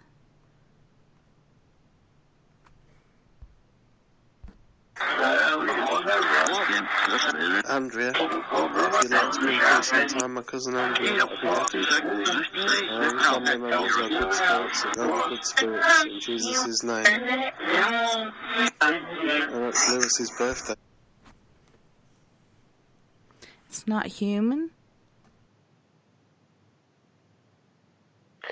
Well, obviously it's manipulating the audio, so it'll be all different frequencies and stuff, and it won't be the voice that I'm used to. But I don't know if anybody's written anything down, or if Rob could hear what he thought he said. But obviously, I'll not say anything for a minute, because obviously, if I say that, then you'll probably be like, "Oh, I can hear it now." But bearing in mind that I played this for a sister. So my cousin died young in her 40s, about just under 4 years ago. But I did this session so many months after, and obviously wasn't expecting anything, didn't hear anything during the session, and it wasn't until during the playback that I obviously heard it, and it knocked us for 6. So I was like, wow, and sort of sent it to my cousin, and I think it took her about a month, and then she listened to it and rung me up. And then, obviously, my auntie and uncle and mum and dad was like, wow. I didn't have to say what I thought was heard, so... Yeah, and I think it's difficult... Oh, hold on one second. I can't talk when I hear myself. But I think it's difficult for me to hear it because I'm not used to, the accent or the dialogue or whatnot, a lot of the words that you guys may use or whatever. I'm having a hard time hearing it. Generally, I pick up very quickly on those things, but I just hear so much going on. I think if I could listen to it repeatedly on playback, I could pick it up, but I'm just not getting it. So I'm curious what you picked up on. What do you want me to say? Yeah, because nobody's saying anything in the chat room that I can see. Okay, cool. Well, I'm saying, Andrea, if you come through, it'd be nice, and I'm sort of going on like that. And then it cuts in, and what I believe it says, and quite a few people who have played it for it sounds like, I love you, Rick. And then I go, it's Lewis's birthday, which is a son. And I carry on, it goes on, but it comes in over the top of me speaking. Mm-hmm.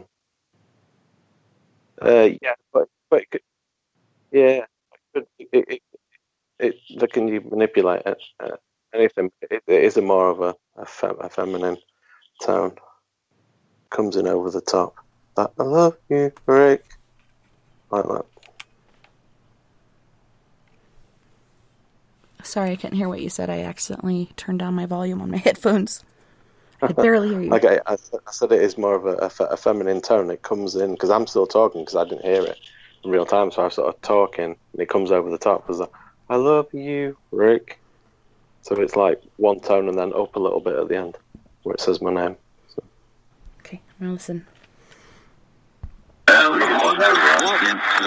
Andrea, if you'd like to come through sometime, my cousin Andrea, that'd be better. Family members are good spirits, and they're good spirits in Jesus' name. And that's Lewis's birthday today. Yep. Uh-huh. I love you, Rick, and then... I heard I love you. I love you, Rick, and then something home, else. Or, home. Mm-hmm. I heard "Oh, we're home." Yeah. Yeah. That's I awesome. just sort of heard that bit, and I carry on talking, obviously, because I didn't hear it at the time. So.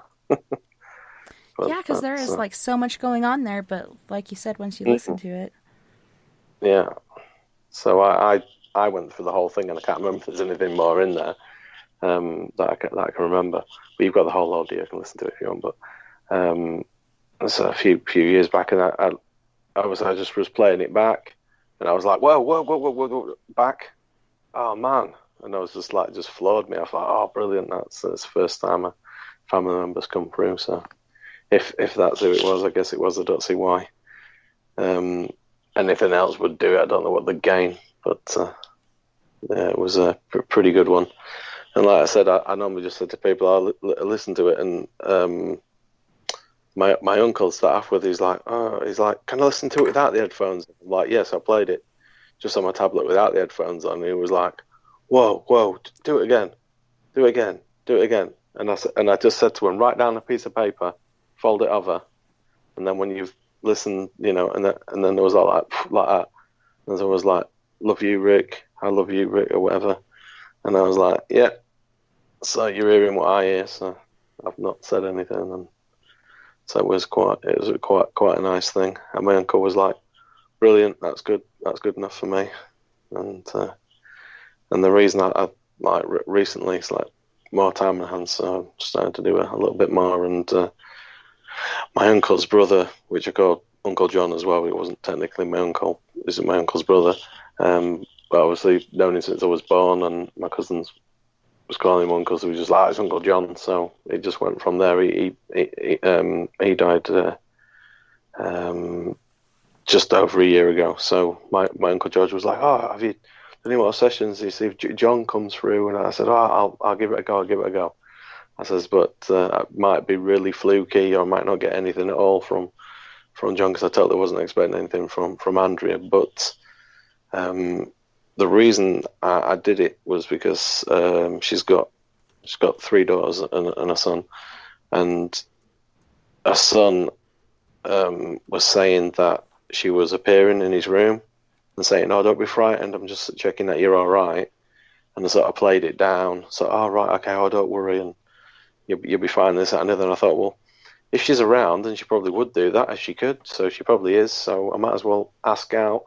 If she can do that, she can communicate with me. So, and obviously I'm thinking, well, I'm not getting anything here. And then obviously I always review the session straight after, and there was 9 odd minutes of it. So you got the opening and the closing down, or the old,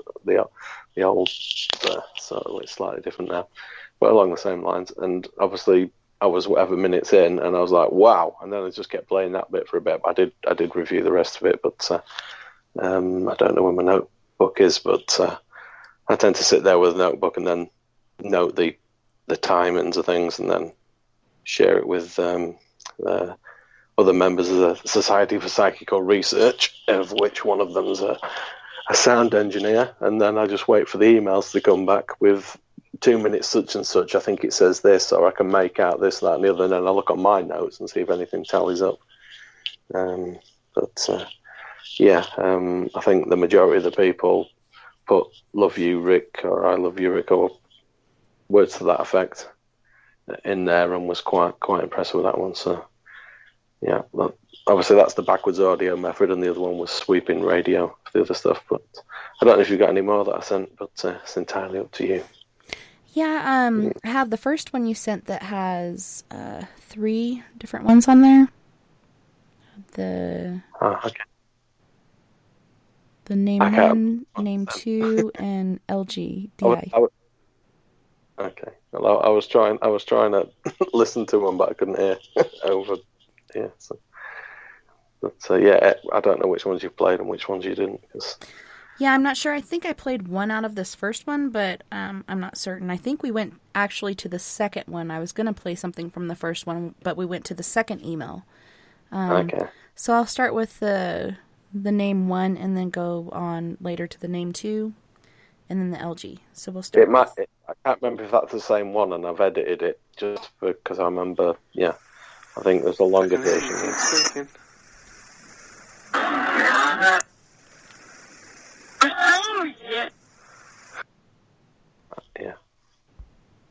Yeah, that's the longer version. Yeah. I can hear you. Keep speaking.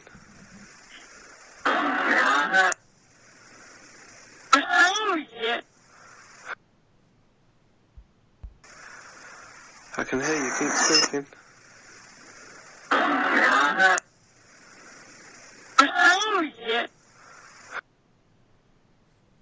I heard like father, and is it over yet?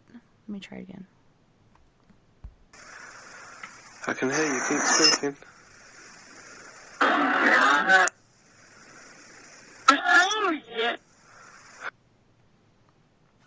Crystal? The second part of that, I've just edited the answer that. The part 2? Yeah. It's the same bit, but just that isolated answer.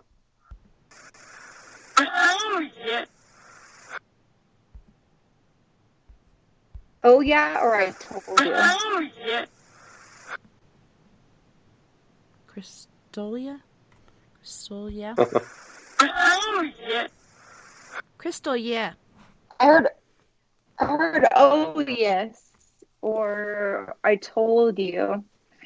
I told you, or yeah. A little bit of context for it. I had my auntie and uncle over, but not the auntie and uncle who of the one that says "I love you, Rick." Another aunt and uncle from my mum's side, and they was listening to my stuff, and was talking about stuff and saying, "Oh, maybe could you do a session with us?" and various things like that. And they said, "Oh, I think your cousin might be interested in it as well." And obviously, my auntie, my nana was obviously her mum, and she was like, "Oh, as my mum, has Nana come through?" And I said, I always tried, but it's pot luck.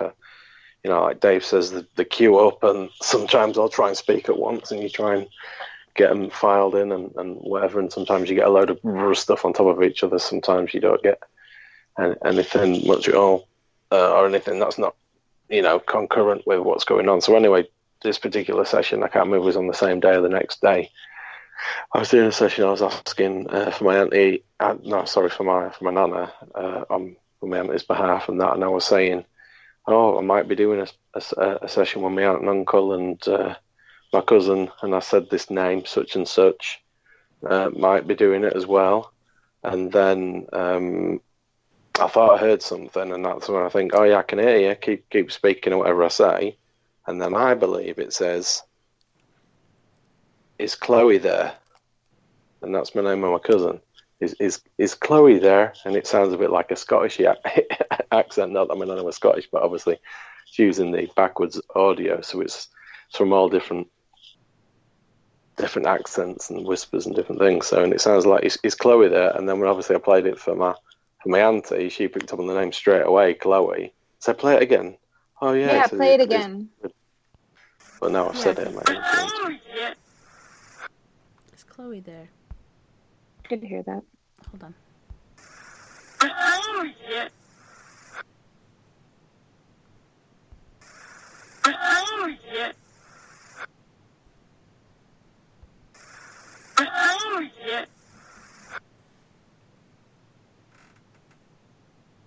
I mean, it may be. It might not be. It sounds like it. My auntie went, "Oh, I can hear Chloe," and then went on. And I said, "Well, it just seems a bit strange that I'd mentioned it, and then I thought I heard something, and then I got that, and it was close. But if it is, it is. If it's not, then it's not. If no one else can hear it, but obviously I've said now, so it's will influence what you hear. But like I said, I'd never said anything, and my auntie picked up on it. Obviously, it's the name of her daughter, but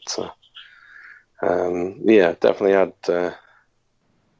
had names come through, especially like Nevaeh, which is heaven spelt backwards, but it's very much, you don't expect that to come from a backwards audio. I've listened, when I first got the audio, I listened to it for more than an hour and noted down odd things that I could put down to sort of, auditory pareidolia or whatever, and it was only stuff like hi or yo or something little things like that, not like sentences, not like "I love you, Rick" or something. I've got other stuff. I don't think I've sent it, but I'll have to look for another time. It's quite. Yeah, and I have one more left on this list that we haven't played yet. It's labeled cool. LGDI. Okay, I can't remember what it sounds.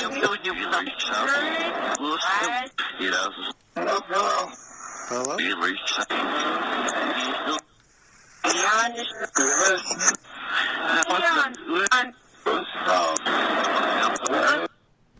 I heard you've reached them and then beyond the whatever, and then she said beyond, and then I heard beyond again. Let me play it again. Hello?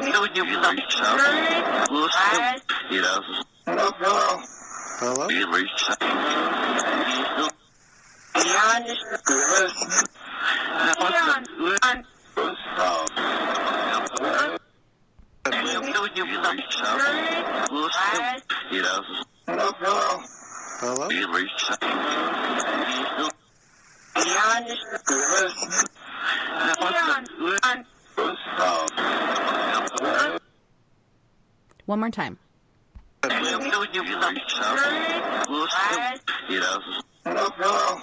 Hello?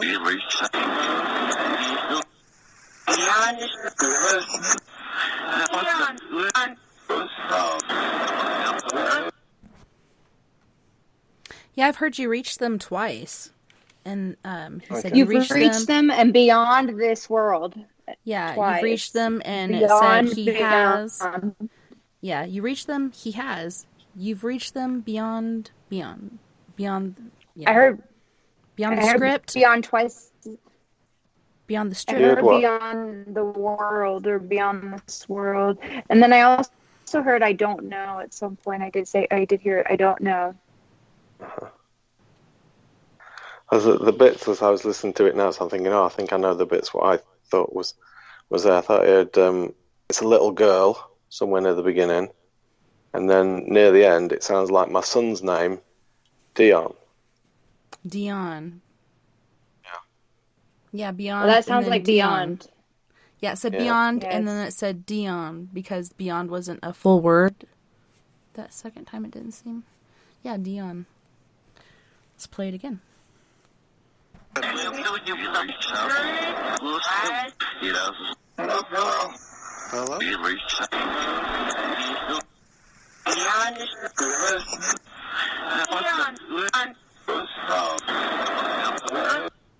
Beyond this world, something, Dion. To me. Yes, beyond twice and then Dion at the end. Yeah, so. Hello? Little girl.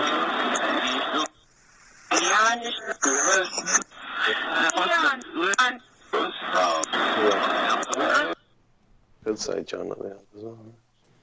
Beyond John Dion. Wow. Yeah, it sounds a bit like little girl, something beyond this world, something Dion, and then whatever. Yeah, but it's just things that link in, because obviously you're using backwards audio, and you shouldn't be hearing anything that's forward. So even hearing beyond this world, I've never heard beyond this world in the audio, listening to it loads of times. And if it was there at some part of the loop, I'd be getting beyond this world, and Dion and stuff cropping up all the time. So it's like, some of my mates will be like, "Oh, but it must be," and I'm like, "No," I said, I've listened to it forever and a day, and I don't hear anything, just blah, blah, blah, and various different things, and whispers backwards and things like that. I don't hear sentences. So, if I did, then I'd be like, "Oh, it's already on there." But why it would know my name and why it would say things that mean something to you and answer you, then, yeah. It is very interesting how that works. Back in the day, they used to play the records backwards to get the secret message. But I ordered a digital dowser when I first got into buying certain tools for the trade or whatnot after my dowsing rods. And this digital dowser has like 4 different settings, and one of them is reverse. And you actually do get a lot coming through there sometimes, but it really just all depends. I think I use either 2 or 4 on those settings. The first time I used it was after my Uncle Bill, who was like my dad, had passed away, and he kept asking about Aaron, where's Aaron?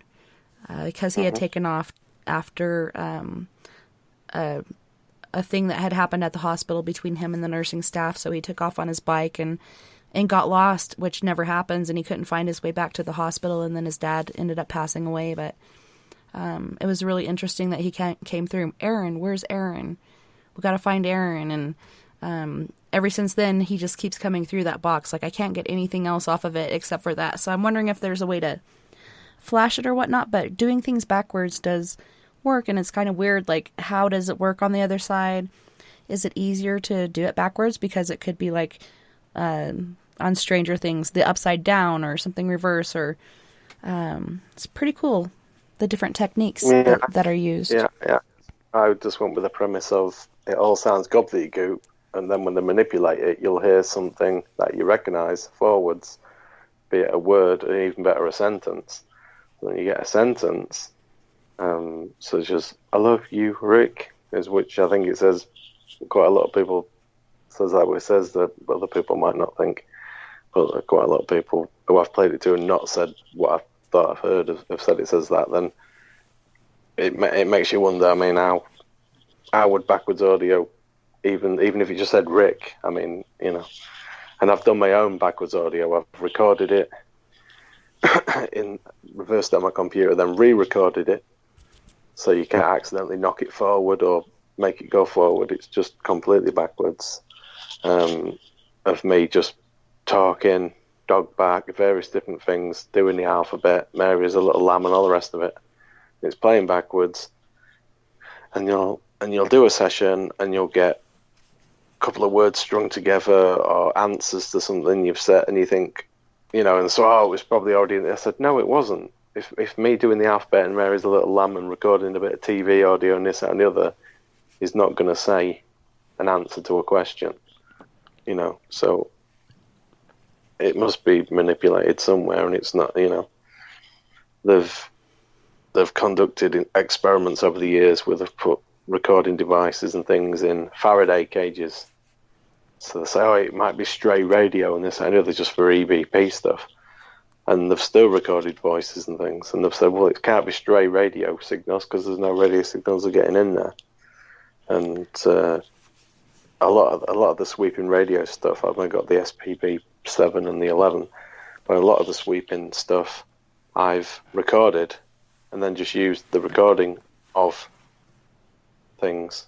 So it's not even live radio. So you can listen to the recording of it going back and forth, and you'll hear like bits of radio, bits of tunes and bits of whatever.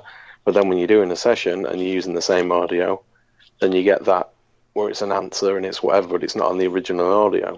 So I've always done that, because people say, oh, you're using an app. How do you know the app's not doing this and doing that and the other? And I'll be like, well, okay, then I'll do my own audio and I'll record different things and I'll use that. And then if I get similar results, then you can't then say that it's an app or it's something messing about with an algorithm or whatever. But people still try and find an excuse.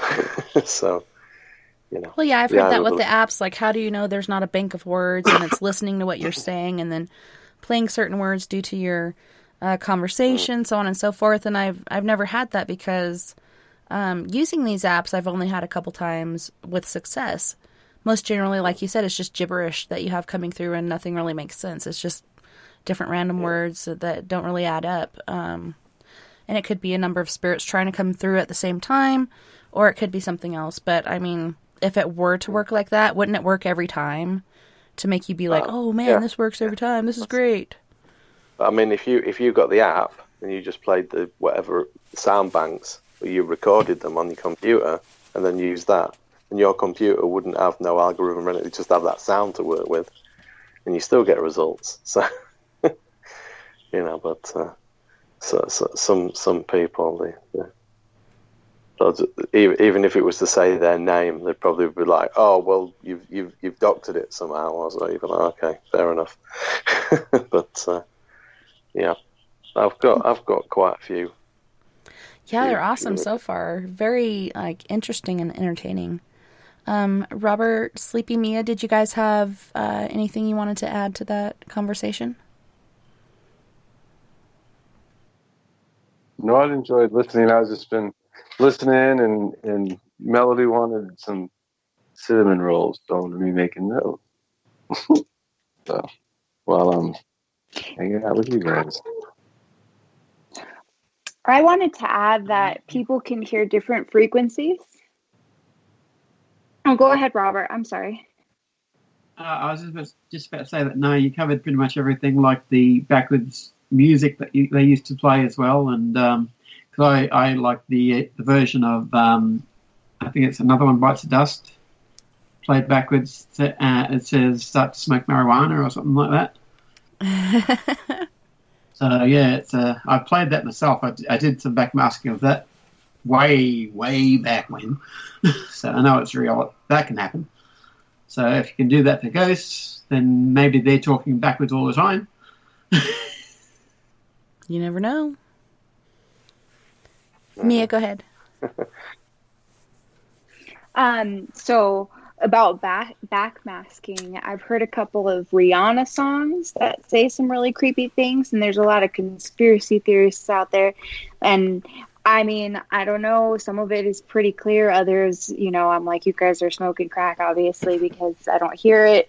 But sometimes, yeah, you do hear things with backmasking. And I do think there's a theory that there's certain songs, there's a Justin Bieber song and there's a Rihanna song that are giving messages to get people to listen to the music. They use a lot of manipulative techniques in music now in order to gain an audience, specifically young kids, not children per se, but depends on what their target is. They use certain manipulative techniques to get people to listen to music, but also people hear different frequencies. So when we're listening to those recordings, some of us that we focus on the higher ones or the lower ones. It just depends according to our own audio perception, like which ones stand out and what we hear. But I want to take some of our paranormal audio recordings, and I'm going to make a song like completely instrumental and just throw together like all of the samples of all of the paranormal I guess voices, and that, I think that would be really, really cool. Especially like the ones from the other night was cool last night. Yeah. I was going to say, like, I have a plethora of recordings because I don't do spurts. I just leave mine on because I'm afraid when I turn it off, I'm going to miss something. So I just let it record forever, and then I never listen to it because ain't nobody got time for that. Like, I need a tech person, which I was just recently contacted by one, so that's awesome. I can't wait. Like, here, take it. That backmasking stuff is like opposite to what I use, because obviously it's audio that goes forward. I think there was that famous Beatles song, and they played it backwards. Doesn't say something about Paul's dead or whatever, I don't know. But that's playing the forward song backwards and hearing something that you can make out. Whereas we're using backwards audio, that it's all gibberish. And maybe the odd thing might sound like a hi or a yo or something, but you can't really make it out. And then you're asking the spirit to manipulate it, which seems that they do, to make it then go forward, so you can pick out a word or better still a sentence that you understand in English. So yeah. So the other things, I guess, you could devise some lyrics that then sound audible when you put it backwards, or it could have been a coincidence, or it could have been, who knows. Only the people who record it really know. I know that's the opposite way around. But it's definitely interesting if they haven't done it and it's been manipulated in the recording process beyond them knowing about it. Then it's definitely interesting. But I think record labels, because they design a lot of the songs nowadays, especially in the electronic and pop world, it's more probable that they do it now than they did it, like when the Beatles and Wasn't it back in the Helter Skelter 70s and 60s. that was supposed to be the big song? Yes, Helter Skelter. Mm-hmm. Yeah, there was something about the Devil's Potting Shed or something on one of them. You played it backwards, or something about the Devil's Potting Shed or something. That as I remember. I can't remember what track it's on without googling it. If it was a Beatles track or not, but I definitely remember something about it. It said Paul's dead or something, and then it spawned that big thing. He's walking across Abbey Road with no shoes on, and that he died and he was replaced. But it's a big conspiracy theory thing. But yeah. It's definitely interesting, and hopefully I'll be doing some more sessions, ITC sessions, and I might try and do some video loops. Although you won't be able to show them, but I'll be able to email you. And hopefully, if we get anything decent, I'll be able to pass it on perhaps to the next forum. For sure, and I definitely, I think one of my team members has my voice recorder, and I was just thinking earlier I need to go back through the messages and see who that is, or just ask again, but God dang, I have so many different recordings. But it seems like back in the day, before we had internet and different things to do, and there's playing outside, and then at night, hide and go seek, and let's play some records backwards. And with records, it was a lot easier to play stuff backwards, unless you have a certain app or whatnot these days. But yeah, it's just so interesting what comes through, and the time we used to spend doing that stuff. Go ahead, I'm sorry. Yeah. Yeah, you just spun the vinyl backwards with your hand. It makes it sound even more creepier. Roar. Yeah. Different crazy noises coming out of there. The devil's in my record player. I know Marilyn Manson has a song where he records a message backwards before the song. It's Tourniquet, and I believe the message is at the beginning of the song. And he's saying, this is my lowest point of vulnerability.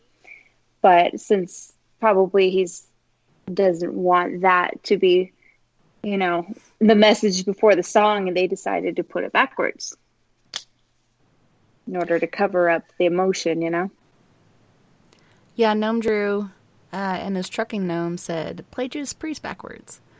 Haven't tried it. Yeah, there's so many different things you can do, different techniques and different tools. Yeah, it's awesome, these recordings you have. Had I thought about it before, I would have brought that digital dowser in here and let you guys hear what it sounds like. It's pretty weird. But I haven't used it in a long time because, like I said, it just seems like my uncle's just stuck on there. Just keeps asking, where's Aaron? I'm like, he's in Seattle, I already told you.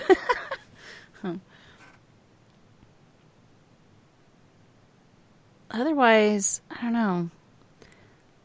In the spirit realm, it seems like different people have different knowledge, and it's easier for some to communicate than others. So, like, when your cousin came through and said that she loved you, like, you could tell she was trying really hard to get those words through. You could basically tell by the tone of her voice, for me. Yeah, I like the way it was spread out of various bits, because obviously it's going at a certain rate, and you can adjust the rate. But as you can see, a different sort of pitch, so it's like, it wasn't like really quick, it was spread out. I love you, Rick, and it goes up at the end. So you're obviously manipulating various parts of the audio to do that. And then obviously you can hear all the other rubbish that carries on after it, and I keep talking. So clearly I didn't hear it, but obviously that the other one where it's saying whatever and then talking about past lives and stuff, and I actually say it, so I sort of put the words into people's mouths sometimes, so I try not to do that now. But like Dave said, I could hear it before you'd said, and before I repeated what I thought he was saying. That was pretty much like a to and fro, and then but I heard that obviously in real time, so it's quite. I'm quite actually often reading. not hear anything. Yep, carry on now. Oh, I'm actually reading like a whole list on Wikipedia. I just opened it of songs that have intentional backmasking, that it's known. And I'm reading this one from a Nelly Furtado song, and it's very weird. And it's weird because she's like big time record label, and like it's supposedly the backmasked message is, oh my God, descending to the 13th floor, 14, 16. We're on the 11th floor, descending to the 12th floor. Oh my God, descending to the 13th floor, 14, 16. I mean, that's creepy for like a pop artist to have something like that. There's something creepy about that. I don't know. So what is backmasking? Is it like in the background and you cancel out all this noise and this is what you hear in the background? Is that what that is? It's playing or saying something backwards. Forward audio played backwards, but then it sounds like it's played forwards. Wow. Yeah.